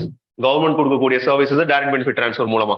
இதுக்கு ஒன் ஆஃப் த டூல் அவங்க எது யூஸ் பண்ணாங்க? Jam Trinity. இந்த பாயிண்ட் கண்டிப்பா இருந்தே ஆகும். Jan Dhan Aadhaar mobile. So jam Trinity மூலமா பண்ணாங்க. இதனால ஆன கவர்மெண்ட்டுக்கு பெனிஃபிட் என்ன? ஒரு சைடு வெல்ஃபேர் மெஷர்ஸை ஃபோக்கஸ் பண்ணணும், ஆனா அனதர் சைடு ரேஷனலைசேஷன் ஆஃப் சப்சிடிஸும் பண்ணணும். அப்ப இதனால கவர்மெண்ட் கிடைச்ச பெனிஃபிட் கிட்டத்தட்ட எவ்வளவு சொல்றாங்கன்னா 2.12 lakh crores சொல்றாங்க. கவர்மெண்ட் கிடைச்ச சப்சிடிஸ் ரேஷனலைஸ் பண்றதுல பெனிஃபிட் மட்டும் இந்த வருஷம் கிட்டத்தட்ட ஒரு 40,000 கோடி சொல்றாங்க. ஓவராலா ஒரு 2.12 lakh crores ரெடியூஸ் பண்ண முடியுது அப்படின்றாங்க, ரிஃபார்ம் பண்ண முடியுதுன்றாங்க. ஸோ டூப்ளிகேட்ஸ்னா கம்மி பண்ண முடியுது. ஓகே, தென் ரேஷனலைசேஷன் மூலமா என்ன பண்ண முடியுது? பிசிக்கல் பேலன்ஸை மெயின்டைன் பண்ண முடியுது. தென் வேற என்ன ப்ராசஸ்? தென் மிடில் மேனை கண்ட்ரோல் பண்ணியாச்சு. தென் ரைட் பெனிஃபிஷியரிஸ் ஐடென்டிஃபை பண்ணியாச்சு. இவ்வளவும் இருந்து என்ன பிரச்சனை? இதுல இருந்தும் லிமிடேஷன்ஸ் இருக்கு. நான் சொல்றேன் இந்த எல்லா பாயிண்ட்டுமே வித்தின் 3 to 4 முடிஞ்சிருக்கும். சொல்லிட்டு இப்ப லிமிடேஷன்ஸ்குள்ள ஸ்டார்ட் பண்ணும். லிமிடேஷன்ஸ் என்ன சொல்லுவீங்க? ஜாம் ட்ரினிட்டியில் இருக்கக்கூடிய பேசிக் சேலஞ்சஸ் என்ன? ஜாம் ட்ரினிட்டியில் ஜன்தன் ஆதார் மொபைல் இருக்கு இல்லையா, அதுல இருக்கக்கூடிய பேசிக் சேலஞ்சஸ் அப்படியே வருவோம். இந்த ஜாம் இருக்குல்ல, ஜன்தன் ஆதார் மொபைல். ஸோ இந்த மூணு அப்படியே பிரிச்சு எழுதிக்கங்க. ஜன்தன் இருக்கு இல்லையா, தட் இஸ் ஜன்தன் அக்கௌண்ட். அப்ப இங்க பிரச்சனை என்ன இருக்கு? லாஸ்ட் மைல்ல அக்கௌண்டிங் ப்ராப்ளம், இன்சென்ஸ் பேங்கிங் சர்வீசஸ்ல இஷ்யூஸ் இருக்கு. ஓகே, தென் ஆதார்னு வரும்போது என்ன பிரச்சனை இருக்கு? இன்க்ளூஷன் எக்ஸ்க்ளூஷன் எரர்ஸ் டிஃபால்ட்டா இருக்கும். ஏன்னா அதுல இருக்கக்கூடிய பிரச்சனை அந்த மாதிரி. இன்சென்ஸ் லாஸ்ட் மைல் கனெக்டிவிட்டி இருக்காது. ஸோ ஆதார்ல பிரச்சனை இருக்கு, மொபைல் போன்ஸ்லயும் பிரச்சனை இருக்கு. In sense last mile connectivity to the peoples those who are reside in the வில்லேஜஸோ இல்ல ட்ரைபல் ஏரியாஸ்லயோ இது அக்சசபிளான்னு கேட்டா இல்ல. ஆதார்ல இன்க்ளூஷன் எக்ஸ்க்ளூஷன் எரருக்கு வர்றதுக்கான சான்சஸ் இருக்கு. ஏன்னா ஆக்குபேஷனல் டிசீசஸ்ன்னு போகும்போது ஃபிங்கர் பிரிண்ட் என்ன ஆகாது? ஒரு சித்தாலோ இல்ல ஒரு கல்லு உடைக்கிறவங்களோ இல்ல சாம்பர்லயே வேலை பார்க்கறவங்களுக்கு என்ன இருக்காது? கைரேகை அவ்வளவு ஈஸியா அக்சஸ் பண்ண முடியாது. ஓகே, ஸோ அப்ப அந்த பிரச்சனை இருக்கு. அப்ப இன்க்ளூஷன் எக்ஸ்க்ளூஷன் எரர் இருக்கு. ஓகே, இது போக ப்ராப்ளம் வித் டெலிவரி. எதுல கண்டுக்கிறது இல்லை அப்படின்னா, சப்சிடி எது இன்கம் டிரான்ஸ்பர் எதுங்கிற கிளாரிட்டி இல்லை இன்னும் கவர்மெண்ட். சப்சிடி எது இன்கம் டிரான்ஸ்பர் எது? எம்என்ஆர்ஏகா சப்சிடியா இன்கம் டிரான்ஸ்பரா? It is an income transfer. ஆனா அதையும் என்னதான் ட்ரீட் பண்றோம்? சப்சிடி தான் ட்ரீட் பண்றோம். ஓகே, அப்ப இன்கம் டிரான்ஸ்பர் எதுன்னு தெரியல, சப்சிடி எதுன்னு தெரியல. இந்த கிளாரிட்டி நமக்கு இல்லை. ஓகே, ஸோ இது போக மொபைல் கனெக்டிவிட்டி இந்த இஷ்யூஸ் எல்லாம் இருக்கு இல்லையா, இதெல்லாம் சொல்லி முடிச்சீங்கன்னா ஆன்சர் முடிஞ்சு. ஆனா ஜென்ரேட் பண்ணும்போது எதுக்குள்ள கொண்டு போயிடாதுன்னா GS3க்குள்ள எடுத்துட்டு போயிடாதீங்க. கொஞ்சம் இந்த ஆர்டிகல்லாம் இருந்தா தான் GS2ன்னு நம்பவே செய்வாங்க. ஆர்டிகல் 48ஓ இல்ல சோசியோ எக்கனாமிக் டிரான்ஸ்ஃபர்மேஷனோ இதெல்லாம் இருந்தா தான் அங்க எம்பசைஸ் பண்ணுவாங்க. நான் இங்க எங்கேயும் ஈஸ் ஆஃப் டூயிங் பிசினஸோ இல்ல வேற எதுவுமே பேசல. ஆனா பாயிண்ட் ஜென்ரேட் ஆகணும். என்ன கண்டெக்ஸ்ட்ல அப்படின்னா more on GS2 context. Okay, then discuss the procedures to decide. இது வரையும் 10 மார்க் முடிஞ்சு. 9, 10 சார் டிஸ்கஸ் பண்ணிருப்பாரு. இது discuss the procedures to decide the disputes arising out of the election of a member of parliament or state legislature under the representation of people act 1951. What are the grounds on which the election of any returned candidate may be declared void? What remedy is available to the aggrieved person against the decision? Refer to the case laws. கொஸ்டினோட கண்டெக்ஸ்டோட demand என்னவா இருக்கு? 3 விஷயத்தை address பண்ணி ஆகணும். First விஷயம் எது அப்படின்னா, disputes arising out of election of a member of parliament or state legislature. இது ஒரு issue. Second, what are the grounds for disqualification? இது ஒண்ணு. மூணாவது, what remedy is available to them? அப்போ how you can able to start this question? எப்படி start பண்ணுவீங்க?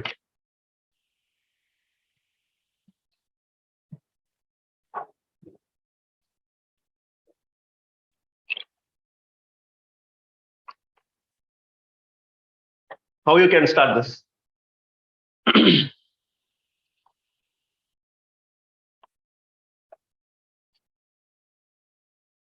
What is the purpose of Representation of People Act? Having procedures, functions, then rules and regulations to how to conduct the election. அவ்வளவுதான். எலெக்ஷனுக்கான purpose என்ன? What type of system of administration you are having and what type of country you are? You are adopted for a democratic country where election has to be conducted in a free and fair manner. So in order to fulfill this one, under Article 324 of the Constitution, Election Commission take the role of that one. Okay, and some of the provisions such as Representation of People Act 1951, 52, Model Code of Conduct giving a more shape for the consent process. சொல்லிட்டு இப்போ என்ன பண்ணுங்க, representation of people ஆக்ட்ல இருக்கக்கூடிய ப்ரொவிஷன்ஸ்ல first என்ன கேக்குறாங்க, in case of any disputes arising out of election of parliament or state legislature. Okay, so அப்போ state லெஜிஸ்லேச்சரோ இல்ல எம்பி எலெக்ஷன்ல நடக்கக்கூடிய டிஸ்பியூட்ஸ எது மூலமா போய் ரீச் பண்றது? How you can able to address this? Yes, that's all. So under election petition, so section 80 இதை பத்தி பேசும். ஓகே, செக்ஷன் தெரியாட்டினாலும் பரவாயில்ல, எலெக்ஷன் பெட்டிஷன் தெரிஞ்சிருக்கலாம், அது போதும். ஓகே, ஸோ எலெக்ஷன் பெட்டிஷன் மூலமா என்ன பண்ணலாம்? You can able to approach the high court. Okay, so election petition மூலமா இன்சென்ஸ் ரிட்டோ இல்ல நார்மல் ப்ராசஸ்லயோ you cannot able to approach the court relevant with any election dispute. Election dispute approach பண்றதா இருந்தா எது மூலமா தான் பண்ண முடியும்னா எலெக்ஷன் பெட்டிஷன் மூலமா தான் போக முடியும். அந்த எலெக்ஷன் பெட்டிஷனும் எங்க தான் ரீச் பண்ண முடியும்? ஹைகோர்ட்டை தான் போய் அப்ரோச் பண்ண முடியும். ஸோ ஹைகோர்ட்டை மட்டும் தான் பண்ண முடியுமோ தவிர சுப்ரீம் கோர்ட்டுக்குலாம் டைரக்டா நீங்க போக முடியாது. Okay, in case of member of parliament or legislative assembly. Okay, அப்போ எலெக்ஷன் பெட்டிஷன் த்ரூ பை ஹைகோர்ட்ல இருந்தா போக முடியும். யாரு போய் அப்ரோச் பண்றது? Who can able to approach the High Court and who have the right to appeal on election petition? So அடுத்த provision தெரியணும், elector or that concerned person. Then some participants இருப்பாங்க இல்லையா, participants இல்லாட்டி elector, நீங்களும் போகணும்னாலும் போய் approach பண்ணலாம். Okay, in case of any malpractices எல்லாம் கிரவுண்ட்ஸா இருக்கும். ஸோ அப்போ ஒரு எலக்டர் இல்ல கண்டஸ்டன்ட் இவங்க பண்ணலாம். எத்தனை நாளைக்குள்ள பண்ணணும்?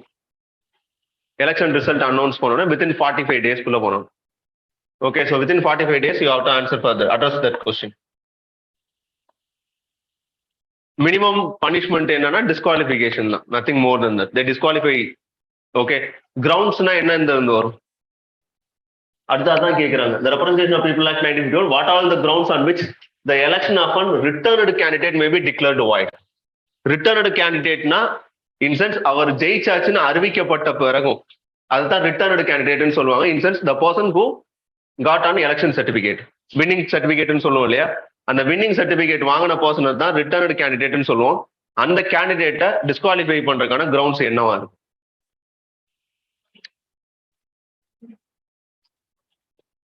கண்டிஷன்ஸ்.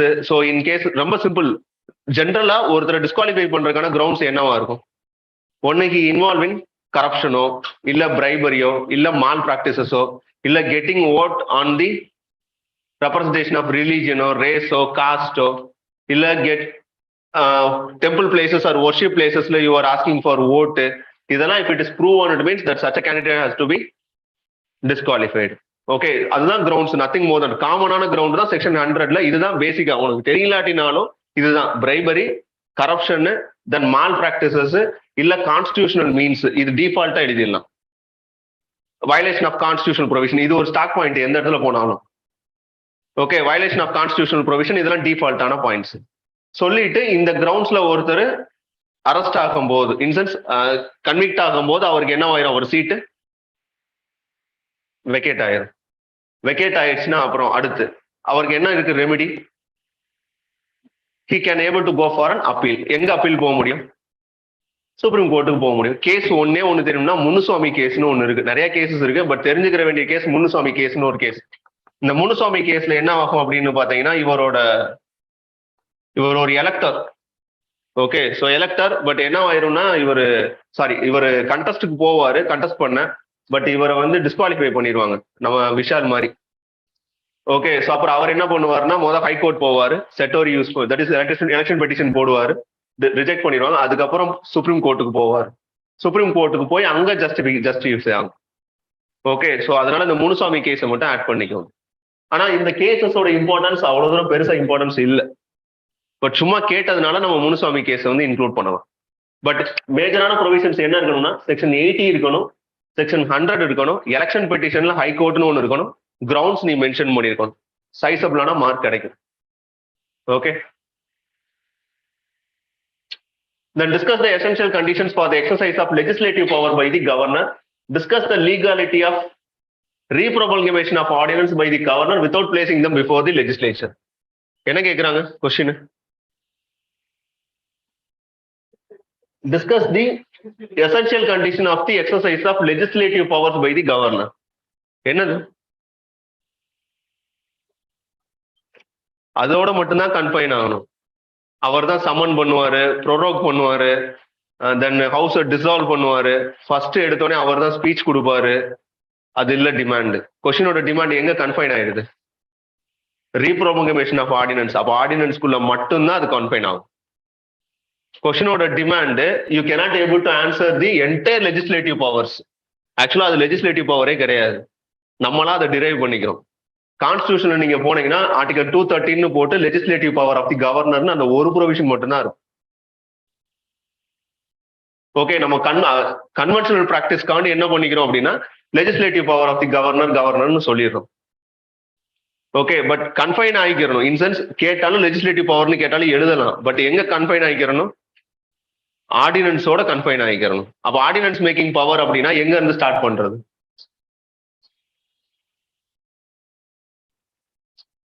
எங்க இருந்து ஸ்டார்ட் பண்ணுவீங்க? ஏதாச்சும் ஒண்ணு கொஞ்சம் வித்தியாசமா தெரியணும்ல இன்ட்ரோடக்ஷன்.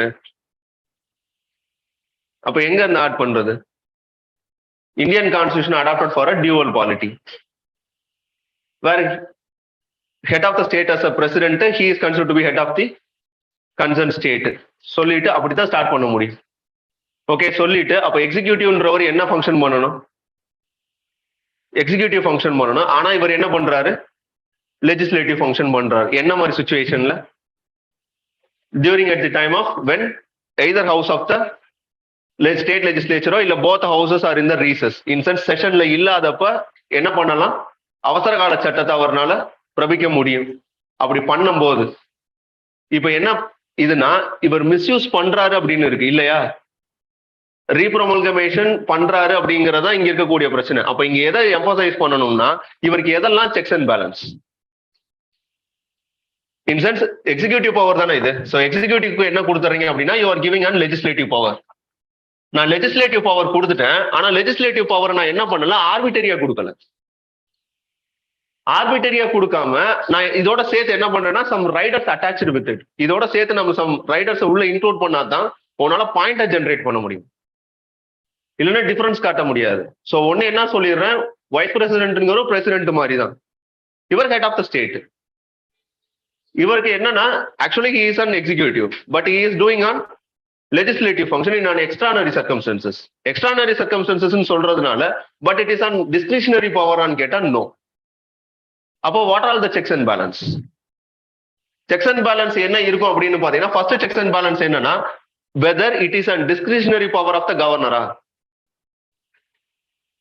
கிடையாது. Who has to guide? Council of Ministers with the Chief Minister has to aid and advise to the governor. அப்போ Council of Ministers with the Chief Minister தான் யாருக்கு அட்வைஸ் பண்ணணும்? கவர்னருக்கு அட்வைஸ் பண்ணணும். அது ஒரு செக். ஓகே, அப்படித்தான் இதை நீங்க பாயிண்ட், ஏன்னா 15 மார்க் கொஸ்டின் ஒவ்வொன்றா உடச்சு எடுக்கணும். அப்ப செக்ஸ் அண்ட் பேலன்ஸ்ல இது ஒரு செக். வேற என்ன அடுத்த செக்? அடுத்து வேற என்ன செக் இருக்கும்? இவரோட லெஜிஸ்லேட்டிவ் மேக்கிங் கெப்பாசிட்டி எதுக்குள்ளதான் இருக்கும்? எந்த கன்ஃபைன், எந்த ஜோனுக்குள்ள மட்டும்தான் இருக்கும்? Legislative power of the state legislature என்னவோ அதுதான் இவரோட ஜூரிஸ்டிக்ஷனும். அப்ப அது அடுத்த செக். ஓகே, மூணாவது செக். அடுத்து என்ன மூணாவது லிமிடேஷன்ஸ் என்ன அப்படின்னா இவரு எப்ப வேணாலும் என்ன பண்ணலாம்? அந்த ஆர்டினன்ஸை நல்லிஃபை பண்ணலாம். அதுவும் யாரோட அட்வைஸோட தான்? அதுவும் லெஜிஸ்லேச்சரோட அட்வைஸோட தான். அது 3வது செக். 4வது என்ன, ஜுடிஷியல் ரிவ்யூங்கிறத விட இன்னொரு விஷயம், முக்கியமான ஒரு விஷயம், கவர்னருக்கு என்னென்ன லிமிடேஷன்ஸ் இருக்கு ஜூரிஸ்டிக்ஷன்ல, ஷெட்யூல் 7ல 2 and 3ல பண்ணலாம். பட் கன்கரண்ட் லிஸ்ட்ல பண்ணும்போது அவருக்கு இருக்கக்கூடிய இன்னொரு லிமிடேஷன் என்ன, in certain cases he has to get an opinion from the president. In case if there is any ordinances in the concurrent list, if such a provisions will interfere on the affairs of the central government process, அப்ப அங்க என்ன பண்ணி ஆகணும், அப்ப அது ஒரு check. அடுத்த check என்ன, கண்டிப்பா இவரு எத்தனை நாளைக்குள்ள அதை கொண்டு போய் வச்சாகணும் பார்லிமெண்ட் ஸ்டேட் லெஜிஸ்லேச்சர்ல, வித்தின் 6 months. அப்ப அது ஒரு லிமிடேஷன். அப்ப இத்தனை லிமிடேஷன் இருந்தாலும் இங்க என்னவாகுது, பவர் மிஸ்யூஸ் ஆகுது. Okay, these are all these many limitations are there which was included in constitution itself. கான்ஸ்டிடியூஷனுக்குள்ள இருந்தாலும் ஆனா ரீப்ரோமல்கேஷன் என்னவாகுதுன்னா மிஸ்யூஸ் ஆகப்படுது ஆர்டினன்ஸ். அப்ப ஆர்டினன்ஸ் மிஸ்யூஸ் ஆகுதுன்னா அப்ப ஜஸ்டிஃபை பண்ணி ஆகணும் எங்க, அப்ப இங்க கொஞ்சம் நான் டேட்டாஸ் கொடுத்தே ஆகணும். இது டிஃபால்ட்டா எல்லா வருஷமும் இது எக்ஸ்பெக்ட் பண்ணி போற டாபிக் தான், கண்டிப்பா தெரிஞ்சாகணும். இருக்கிறதுல நம்பர் ஆஃப் ஆர்டினன்சஸ் ரீப்ரோமல்கேட் பண்ணதுல அதிகமான ஸ்டேட் எதுனா பீகார் தான். ஓகே, அதை தாண்டி ஹையஸ்ட் நம்பர் எங்க இருக்குன்னா கேரளா, மகாராஷ்டிரா, இவங்க தான். ஓகே, சோ ஃபார் எக்ஸாம்பிள் டேட்டாவை பொறுத்தளவுக்கு பீகாரை பொறுத்தளவுக்கு இது வரைக்கும் ஒரு 69 ஆர்டினன்சஸ் இன்னமும் ரீப்ரோமல்கேட் ஆகிட்டே இருக்கு. கிட்டத்தட்ட 10 வருஷமா ஒரு சில ஆர்டினன்சஸ் அப்படியே தான் இருக்கு, ரீப்ரோமல்கேட் ஆகிட்டே தான் இருக்கு. ஓகே, இந்த கொஸ்டின் வந்ததுக்கான காரணமும் ரீசெண்டா governor of Kerala he is resistant to sign for the ordinances. ஒரு 11 ஆர்டினன்ஸ் ரீப்ரோமல்கேட் பண்ணதை எதையுமே சைன் பண்ணாம திருப்பி அனுப்பிச்சு விட்டாரு. ஸோ அதுக்காக அரைஸ் ஆன கொஸ்டின் தான். அப்ப ரீப்ரோமல்கேஷன் அப்படிங்கிறது ரொம்ப ஃப்ரீக்வெண்டா என்ன ஆகிட்டு இருக்கு, நடந்துகிட்டு தான் இருக்கு. அப்போ இதுக்கு என்ன constitutional limitations, sex and balance இருக்கு அப்படிங்கிறத பார்த்தாச்சு. இப்ப இதையும் மீறி நடக்கும் போது என்ன பிரச்சனை ஆகும் அப்படின்னு பாத்தீங்கன்னா ஜுடிஷியல் இன்டர்வென்ஷன் இருக்கு. இப்ப நீங்க சொன்ன ஜுடிஷியல் ரிவ்யூ இன்க்ளூட் பண்ணலாம். ஓகே, அப்ப சப்ஜெக்ட் டு ஜுடிஷியல் ரிவ்யூ. இது எந்த கேஸ்ல கொடுக்குறாங்கன்னா டிசி பத்வா கேஸ்ல கொடுக்குறாங்க.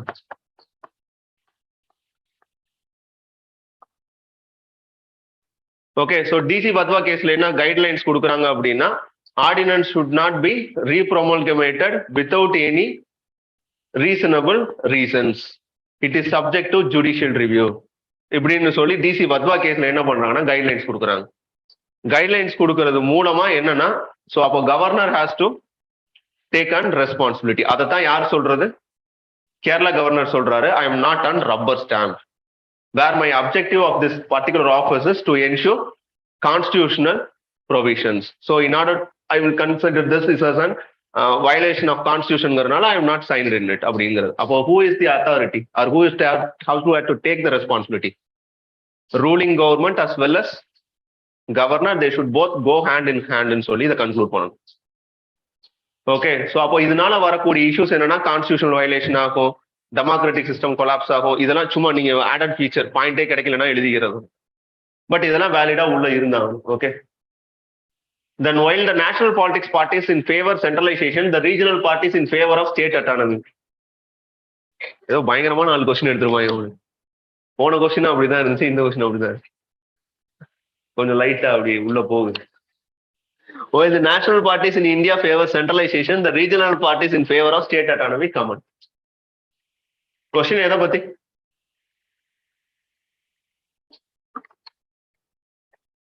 இது எப்படி அட்ரஸ் பண்ணுவீங்க? Please try to. What is the, while the national political parties in India favor centralization, the regional parties are in favor of state autonomy. எங்க அது ஸ்டார்ட் பண்ணலாம்?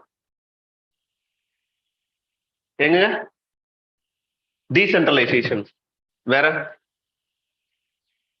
salient features of constitution, வேற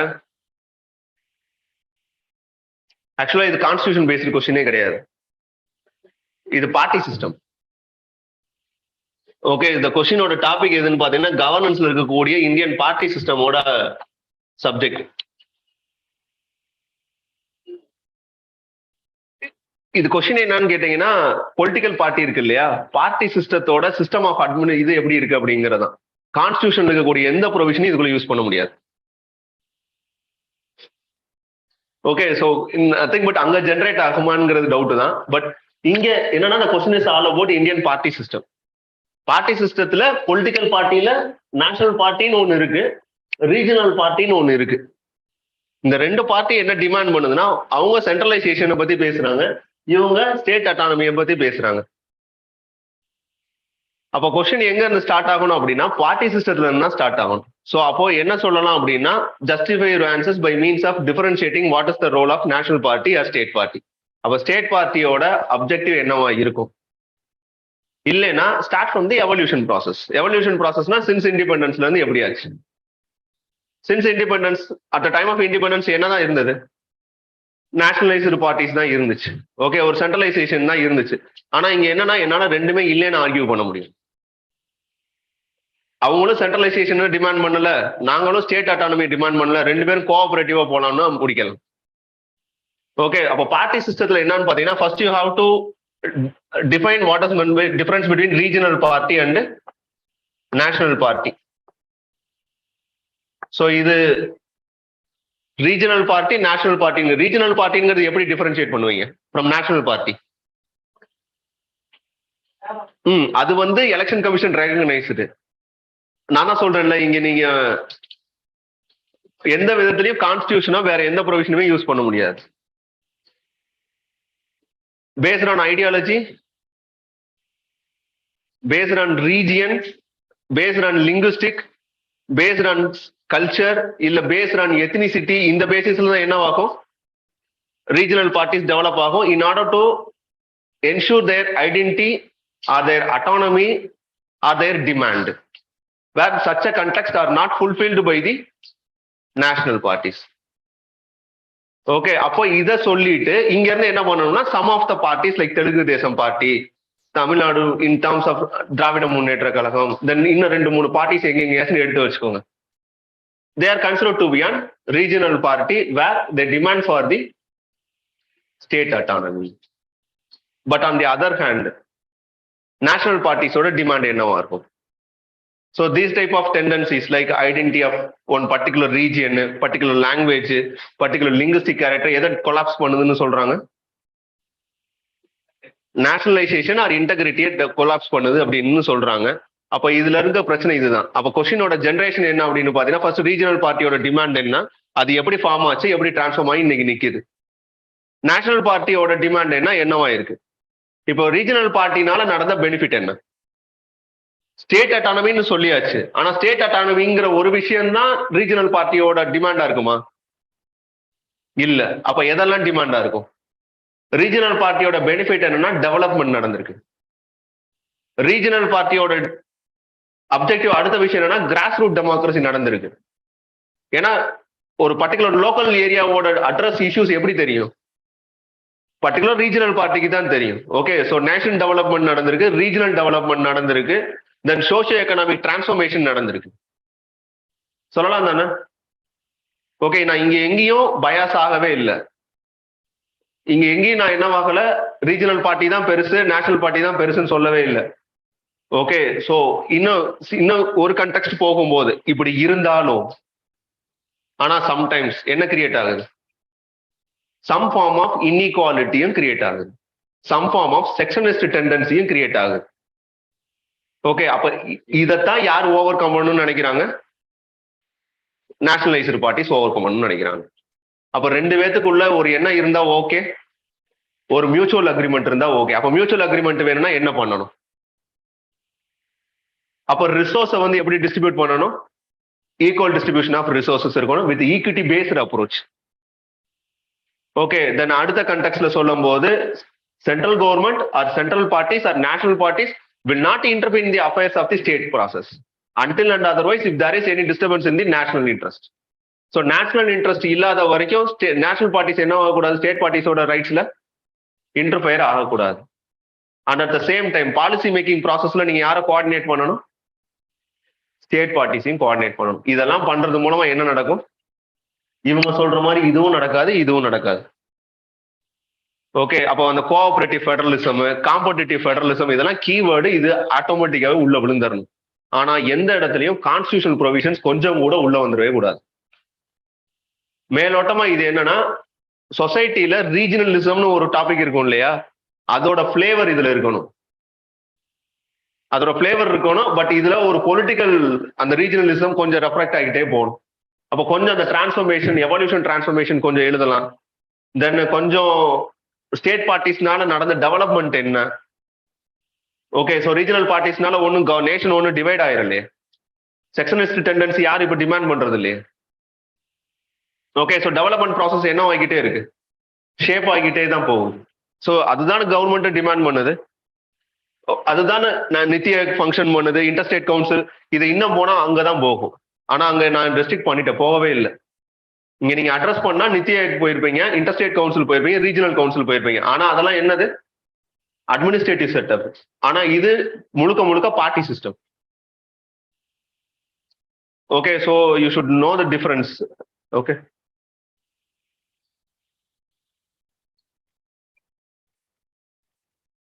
critically examine the procedures through which President of India and France are elected. ரெண்டுமே இந்த வருஷம் நடந்த election தான். ஒரு சென்ட் பண்ணி வர விட்டுருந்தேன், பிரான்ஸோட எலெக்ஷன் மெத்தட் எப்படி நடக்குது அப்படின்னு. Okay, so president of India and president of France ரீசெண்டா நடந்த 2 எலெக்ஷன். இந்த 2 எலெக்ஷன் என்ன பண்ண சொல்றாங்கன்னா, கிரிட்டிக்கலி எக்ஸாமைன் பண்ண சொல்றாங்க. சும்மா வாட் இஸ் த டிஃபரன்ஸ்லாம் கேட்கல, கிரிட்டிக்கலி எக்ஸாமைன். கிரிட்டிக்கலி எக்ஸாமைனா கொஞ்சம் டீப் ரூட்டடா போகணும், கொஞ்சம் டிஃபரன்சஸ் அட்ரஸ் பண்ணணும். ஸோ ரெண்டுலேயுமே ஒரு பெரிய கான்ஃபிளிக்ட் இருக்கு. ரெண்டுமே என்ன அப்படின்னு பார்த்தீங்கன்னா, இங்கிட்டும் இதுவும் பிரசிடென்ட்ங்கிறது, பிரான்ஸும் ஒரு டெமோக்ராட்டிக் கவர்மெண்ட் தான், இந்தியாவும் ஒரு டெமோக்ராட்டிக் கவர்மெண்ட் தான். ஆனா பிரான்ஸ் என்ன மாதிரி சிஸ்டம் அடாப்ட் பண்ணிருக்காங்க, presidential system. But India parliamentary system. அப்போ கொஞ்சம் என்ன பண்ணுங்க, ஒரு டயக்ராமேட்டிக் ரெப்ரசன்டேஷன் போடலாம். நான் போட்டுப்பேன் இல்லையா. So direct democracy, indirect democracy. Indirect டெமோக்ரஸில president system, parliamentary system. President system பொறுத்தளவுக்கு டி ஃபேக்டோ, டி ஜூரி ரெண்டுமே. ஹெட் ஆஃப் த ஸ்டேட்டும் யாரு தான், பிரசிடென்ட் தான். ஹெட் ஆஃப் த கவர்மெண்ட்டும் பிரசிடென்ட் தான். இங்கிட்டு பார்லிமெண்ட்னு போகும்போது nominal head, real head. Nominal ஹெட்னு வரும்போது பிரசிடென்ட்னு போட முடியாது, ஹெட் ஆஃப் த ஸ்டேட்னு போடணும். ஹெட் ஆஃப் த ஸ்டேட்டை 2ஆ பிரிச்சா மொனார்கியல், ரிப்பப்ளிக்.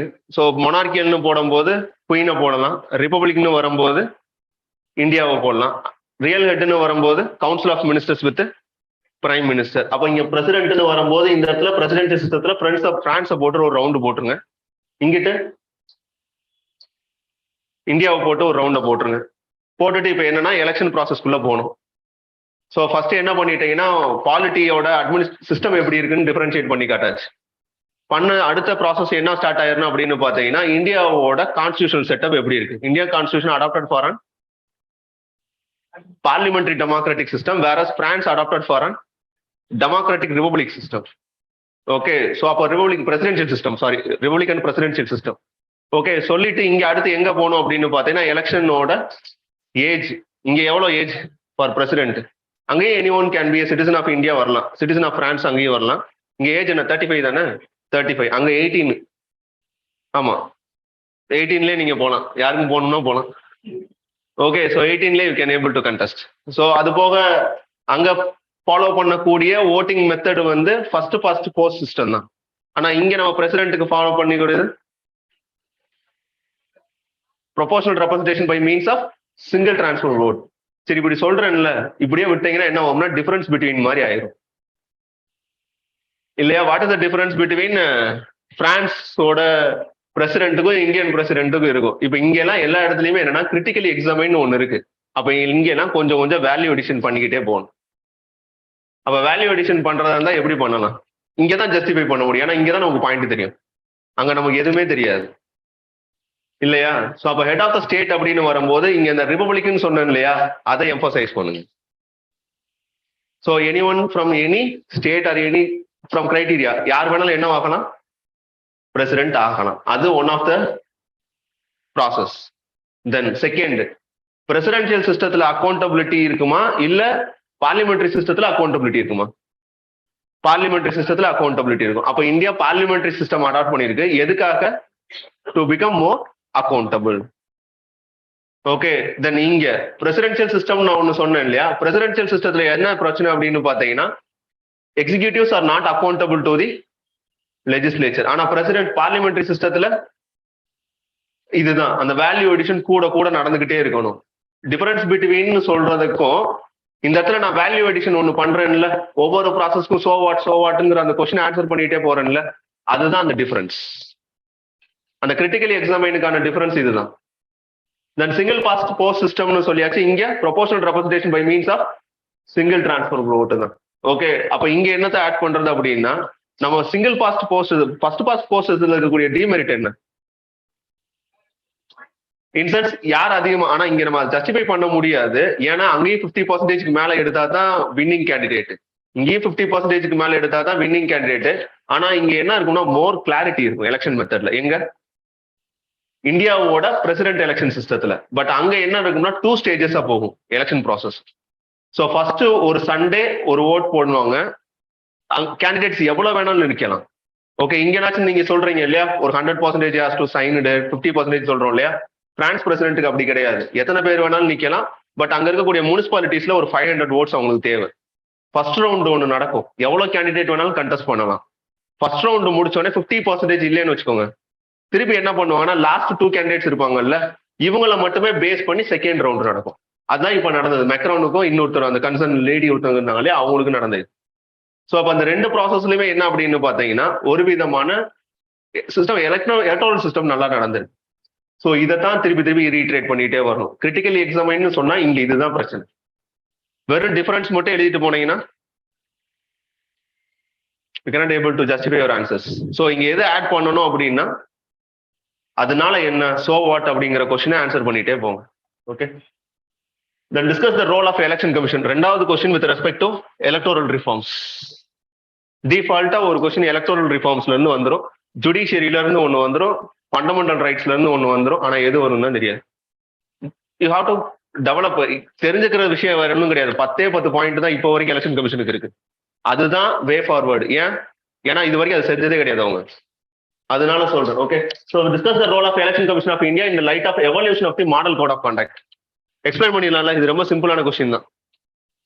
ஸோ இங்கேயும் நான் கொடுத்த அதே இன்ட்ரோடக்ஷன் தான், free and fair election, article 324 election commission. இது எப்போ கிரியேட் ஆச்சு? Model code of conduct. Model code of conduct create ஆன இயர் வந்து 1960. கேரளாவில் தான் ஃபர்ஸ்ட் இன்ட்ரோடியூஸ் பண்ணாங்க. நேஷனல் லெவலில் 1976 ஒரு non statutory code of conduct. எதுக்கானது அப்படின்னு பார்த்தீங்கன்னா டு ஃப்ரீ அண்ட் ஃபேர் எலெக்ஷனை கண்டக்ட் பண்றதுக்கு தான்.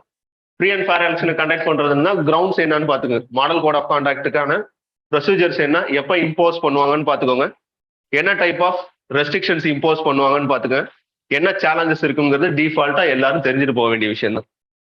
இதெல்லாம் ஒன்றும் எக்ஸ்பிளைன் பண்றதுக்கு இல்லை. Okay, then besides the welfare schemes India needs டெப்ட் மேனேஜ்மெண்ட். ஸ்பெல்லிங் மிஸ்டேக்னு நல்லா நினைச்சிட்டேன் எடுத்தோன்னே, அப்புறம் தான் யூபிஎஸ்சி ஸ்பெல்லிங் மிஸ்டேக்லாம் விடுமா அப்படிங்கிற மாதிரி ஆச்சு. ஓகே, ஸோ டெப்ட் மேனேஜ்மெண்ட் ஆஃப் இன்ஃப்ளேஷன். ரெண்டாவது இன்னொரு விஷயம் என்னன்னா, டெப்ட்டுக்கு ஆன்சரே தெரியாட்டினாலும் டெப்ட் மேனேஜ்மெண்ட்டுக்கு இன்ஃப்ளேஷனுக்கு என்ன சம்பந்தம்னு தெரிஞ்சா ஓரளவுக்கு அட்ரஸ் பண்ணிடலாம்.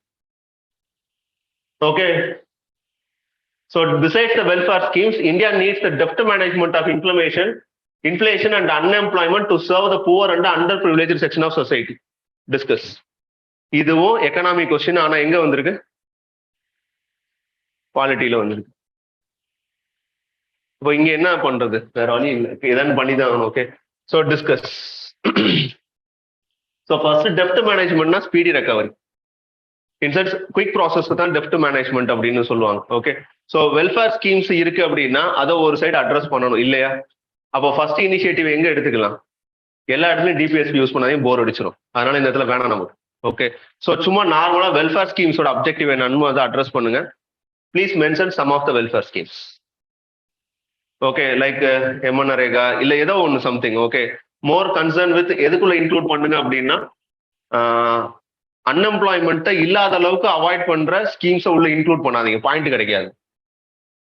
ஏன்னா இங்க பிரச்சனை என்னன்னா இன்ஃப்ளேஷன் அண்ட் அன்எம்ப்ளாய்மெண்ட்னு இருக்குல்ல, இந்த இடத்துல நம்ம என்ன யூஸ் பண்ணிக்கலாம்? எம்என்ஆர்ஏகா.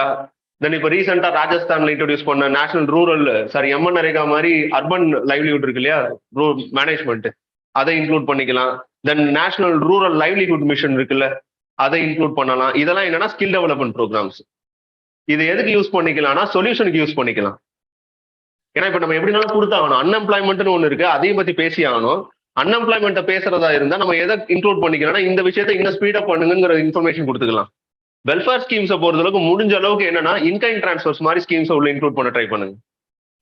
National social assistance programme, food, national food security, education, health, இந்த மாதிரி விஷயங்களை நீங்க அட்ரஸ் பண்ணிட்டீங்க அப்படின்னா அப்ப இங்க என்னன்னா ஒன்லி டைரக்ட் ஃபீடிங் மட்டும் என்ன ஆகல. இங்க வெல்ஃபேர் ஸ்கீம்ஸை பொறுத்த அளவுக்கு டைரக்ட் சப்போர்ட் மட்டும் என்ன கிடையாது, ஹெல்ப் வாங்க மாட்டேங்குது. அதான் ரியாலிட்டி. வெல்ஃபேர் ஸ்கீம்ஸ் மட்டுமே கொடுக்கறதுனால என்னவாக முன்ன முடியல, உங்களால அச்சீவ் பண்ண முடியல நேஷனல் ப்ராக்ரஸ். அப்ப இங்க என்ன பிரச்சனையா இருக்கு?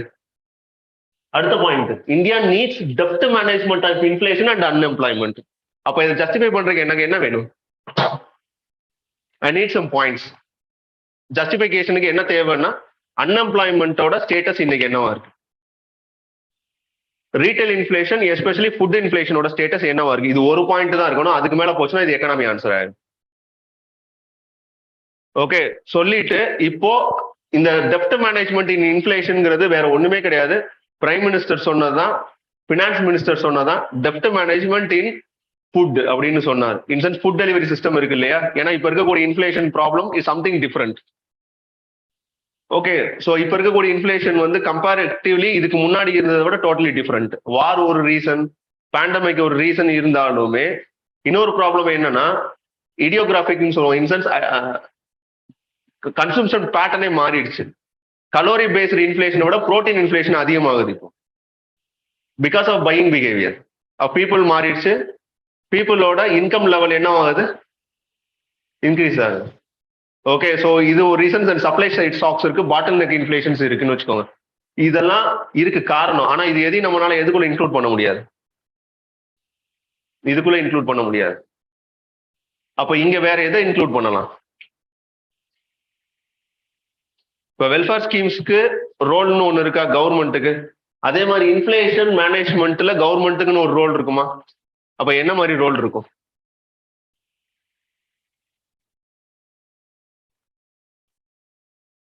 கவர்மெண்டோட role in terms of reducing the unemployment inflation என்ன மாதிரி இருக்கும்?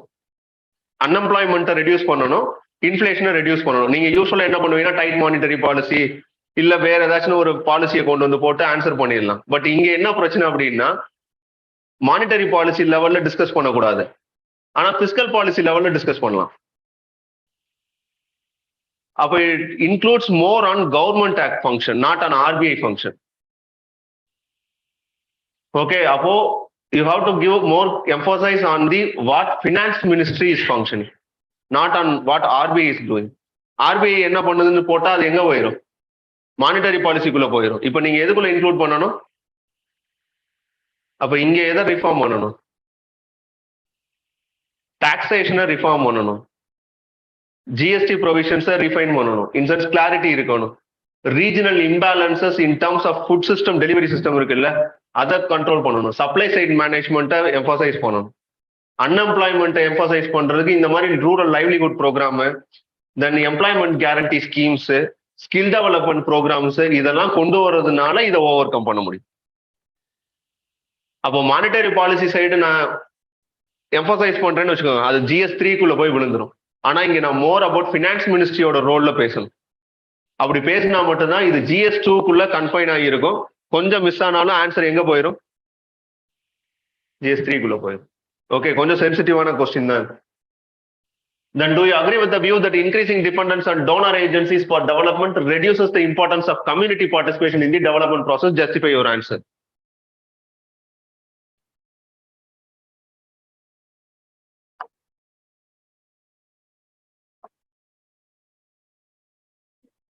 இதுவும் கவர்னன்ஸ் கொஸ்டின் தான். ஓகே, இந்த self help groups, community participation process, community development programme சொல்றீங்கல்ல. ஸோ ஒரு சைடு என்னன்னு கேட்டீங்கன்னா இன்க்ரீசிங் ஆன் டோனர் ஏஜென்சிஸ்ங்கிறது nothing but World Bank, IMF, then multilateral investment agencies, then apart from that local funding donor agencies இருப்பாங்கல்ல, some corporate social responsibility, இல்ல some companies, corporates, இவங்களை depend பண்ணி இருக்கிறத விட okay increasing dependence on donor agency for development reduces the importance of community participation. அப்ப என்ன பிரச்சனை ஆகுது? ஸோ கம்யூனிட்டி பார்ட்டிசிபேஷன் தான் ஃபர்ஸ்ட் என்ன? Direct involvement of public, nothing but. அப்ப community participation is nothing but participation of community in the development process. சிம்பிளா இவ்வளவுதான் answer. Okay, participation of community in the development process is define to be an community participation process. இப்போ community participation ப்ராசஸ்ல இருக்கக்கூடிய benefit என்ன? அதை justify பண்ணீங்கன்னா donor ஏஜென்சியோட importance அங்க ரெடியூஸ் ஆயிடும். இன்சென்ஸ் வேர்ல்ட் பேங்க் இவங்க எல்லாம் என்ன பண்ணுவாங்க? they bring some fund. Okay, என்ன டெவலப்மெண்ட்டுக்கு யூஸ் பண்ணுவாங்க? டிஃபால்ட்டா கவர்மெண்ட் கிட்ட கொடுத்துருவாங்க. கவர்மெண்ட் என்ன ஆகும்? பிடிஓ இந்த மாதிரி அட்மினிஸ்ட்ரேட்டிவ் காஸ்ட்ல ஸ்பெண்ட் பண்ணும். ஓகே, அப்போ இங்க இருக்கக்கூடிய பிரச்சனை என்ன? From donor agency to grass root லெவல்ல போகுதுன்னா அப்ப அது என்ன மாதிரி approach? Top to bottom approach. But community participation ப்ராசஸ்ங்கிறது பாட்டம் டு டாப் அப்ரோச். அப்ப இங்க நான் எதை எம்பசைஸ் பண்ணணும்னா, what is the importance of community participation? Community பார்ட்டிசிபேஷனால நடக்கக்கூடிய ப்ராசஸ் என்ன இம்பார்ட்டன்ஸ் இருக்கும்? First, easy identification of beneficiaries or what is the requirement. Okay, second thing, ஈஸியா என்னால என்ன பண்ண முடியும்? எம்பவர்மெண்ட் பண்ண முடியும், கம்யூனிட்டி டெவலப்மெண்ட் பண்ண முடியும். At the same time capacity building ப்ராசஸை என்னால ஸ்ட்ரென்தன் பண்ண முடியும். ஓகே, ஸோ சோஷியல் ஆடிட்டிங் என்னால என்ன பண்ண முடியும்?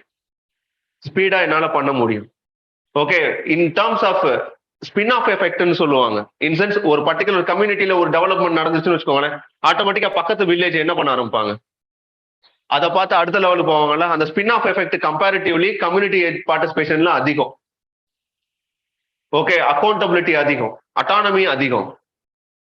ஓகே, தென் சோஷியல் எம்பவர்மெண்ட்டோ இல்ல எக்கனாமிக் டெவலப்மெண்ட் எம்பவர்மெண்ட்டோ இது எல்லாமே என்ன ஆகும்? ஈஸியா டெவலப் ஆகும். ஸோ இத யார் சொல்றாங்க அப்படின்னு பாத்தீங்கன்னா ஜஸ்டிஃபை ஒரு ஆன்சர் தானே. இப்ப என்னன்னா கம்ப்ளீட்டா டோனார் ஏஜென்சி டிபெண்ட் பண்ணி இருக்கிறதுங்கிறது தான் இங்க கொஸ்டின். ஆனா நீங்க எதை ஆன்சர் பண்ணலாம்? டோனார் ஏஜென்சி இதை என்ன பண்ணணும்? ஒரு மாடலா எடுத்து பண்ணணும். ஓகே, அப்ப கம்ப்ளீட்டா டோனார் ஏஜென்சி உங்களால என்ன பண்ண முடியாது? அவாய்ட் பண்ண முடியாது. ஏன்னா இவங்க யாருக்கும் என்ன கிடையாது? ஃபண்டிங் கிடையாது, டெக்னிக்கல் நாலேஜ் கிடையாது, தென் பெஸ்ட் ப்ராக்டிசஸ் மாடல்ஸ் எதுவும் தெரியாது. அப்ப அந்த பெஸ்ட் ப்ராக்டிசஸ் மாடல்ஸ், ஃபினான்ஸ், தென் ஃபங்க்ஷனரி சப்போர்ட் இதெல்லாம் யார் தான் பண்ணி ஆகணும்? டோனார் ஏஜென்சிஸ் தான் பண்ணி ஆகணும். அப்போ டோனார் ஏஜென்சி இல்லாமையும் உங்களால என்ன பண்ண முடியாது? கம்யூனிட்டி பார்ட்டிசிபேஷன் ப்ராசஸை பண்ண முடியாது. கம்யூனிட்டி பார்ட்டிசிபேஷன் ப்ராசஸ் இல்லாம உங்களால என்ன பண்ண முடியாது? டெவலப்மெண்ட்டை கொண்டு வர முடியாது. அப்போ ரெண்டும் என்னவாகணும்? Mutually go hand in hand.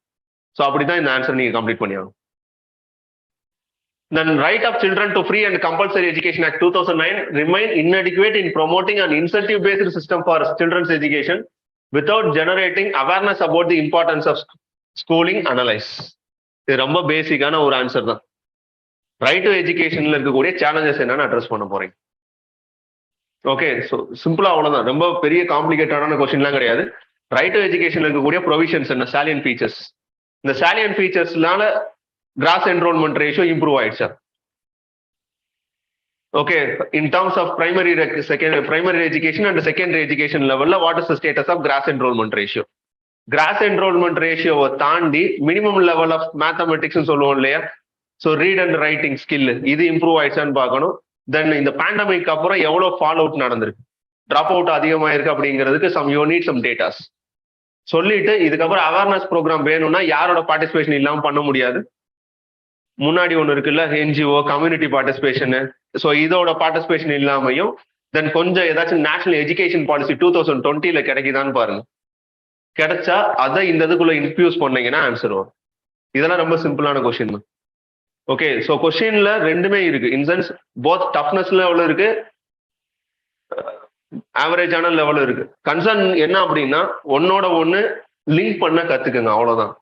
தென் ஆன்சரை ரெண்டு விதமா அப்ரோச் பண்ணலாம். ஹிட்ஸ் த புல்சை அப்படிங்கிறது எப்போ வரணும் அப்படின்னா, இன்சென்ஸ் டைரக்டா நான் எடுத்தோடனே பாயிண்ட்ல இருந்து ஸ்டார்ட் பண்ணிடுறேன் அப்படின்னா உங்களுக்கு ப்ரொவைடட் 10 பாயிண்ட் தெரிஞ்சா ஸ்டார்ட் பண்ணுங்க. 10 பாயிண்ட் தெரியல, எனக்கு பாயிண்டோட லிமிடேஷன்ஸ் இருக்கு அப்படிங்கிற பட்சத்துல வேற எங்கேயாச்சும் இருக்கக்கூடிய சோர்சஸை உள்ள இன்க்ளூட் பண்ண ட்ரை பண்ணுங்க. தென் கேசஸ் கொஞ்சம் கலெக்ட் பண்ணுங்க. கமிட்டி கமிஷன் ரெக்கமெண்டேஷன்ஸ் கொஞ்சம் கலெக்ட் பண்ணுங்க. நான் இங்க பெருசா பேசல, ஏன்னா இங்க ஆடியன்ஸோட நம்பர்ஸ் வேற ப்ரொஃபைல்ல இருக்கு. ஓகே, ஸோ அப்போ கமிட்டி கமிஷன் ரெக்கமெண்டேஷன்ஸ், கமிஷன்ஸ் இதோட ரெக்கமெண்டேஷன்ஸ், எலெக்ஷன் கமிஷன் வரும்போது கண்டிப்பா இந்திரஜித் குப்தா கமிட்டி, கோஸ்வாமி கமிட்டியோட ரெக்கமெண்டேஷன்ஸ் இருக்கணும், 170th லா கமிஷன் ரெக்கமெண்டேஷன்ஸ் இருக்கணும். Then national commission for review the working of the constitution கொஞ்சம் கலெக்ட் பண்ணி வச்சுக்கோங்க. ARC 1, 2. Then economic survey report டிஃபால்ட்டா தெரிஞ்சிருக்கணும், அதான் எடுக்கிறாங்கல்ல வருஷம். ஸோ ஒவ்வொன்று எங்கேயாச்சும் உள்ள இன்க்ளூட் பண்ண முடியுமான்னு பாருங்க. ஆன்சரை எவ்வளோக்கு எவ்வளோ சிம்பிளிஃபை பண்ணி எழுத முடியுமோ எழுதுங்க. Try to address some articles, then diagrams, இது மாதிரி ஏதாச்சும் போட்டு கொஞ்சம் ஃபில்அப் பண்ண பாருங்க. ஓவராலா இவ்வளவுதான் திங்ஸ். ஓகே, ஸோ ஃப்ரெஷர்ஸ்க்கு எப்படி இருக்குன்னு தெரில, ஹோப்ஃபுல்லி உங்களுக்கு ஓரளவுக்கு பெட்டரா இருக்கும் இல்லையா? ஸோ பார்க்கலாம். இது எல்லாமே திருப்பி எப்படியும் ஒரு கிளாஸ் எடுப்போம். நம்ம கிளாஸ் எடுக்கும் போது இந்த கரண்ட் அஃபேர்ஸையும் சேர்த்ததுக்குள்ள இன்க்ளூட் பண்ணி தான் எடுப்போம். அப்போ இப்போ புரியாட்டினாலும் அப்போ புரியும். ஓகே, ஸோ பார்த்துக்கலாம். தேங்க்யூ.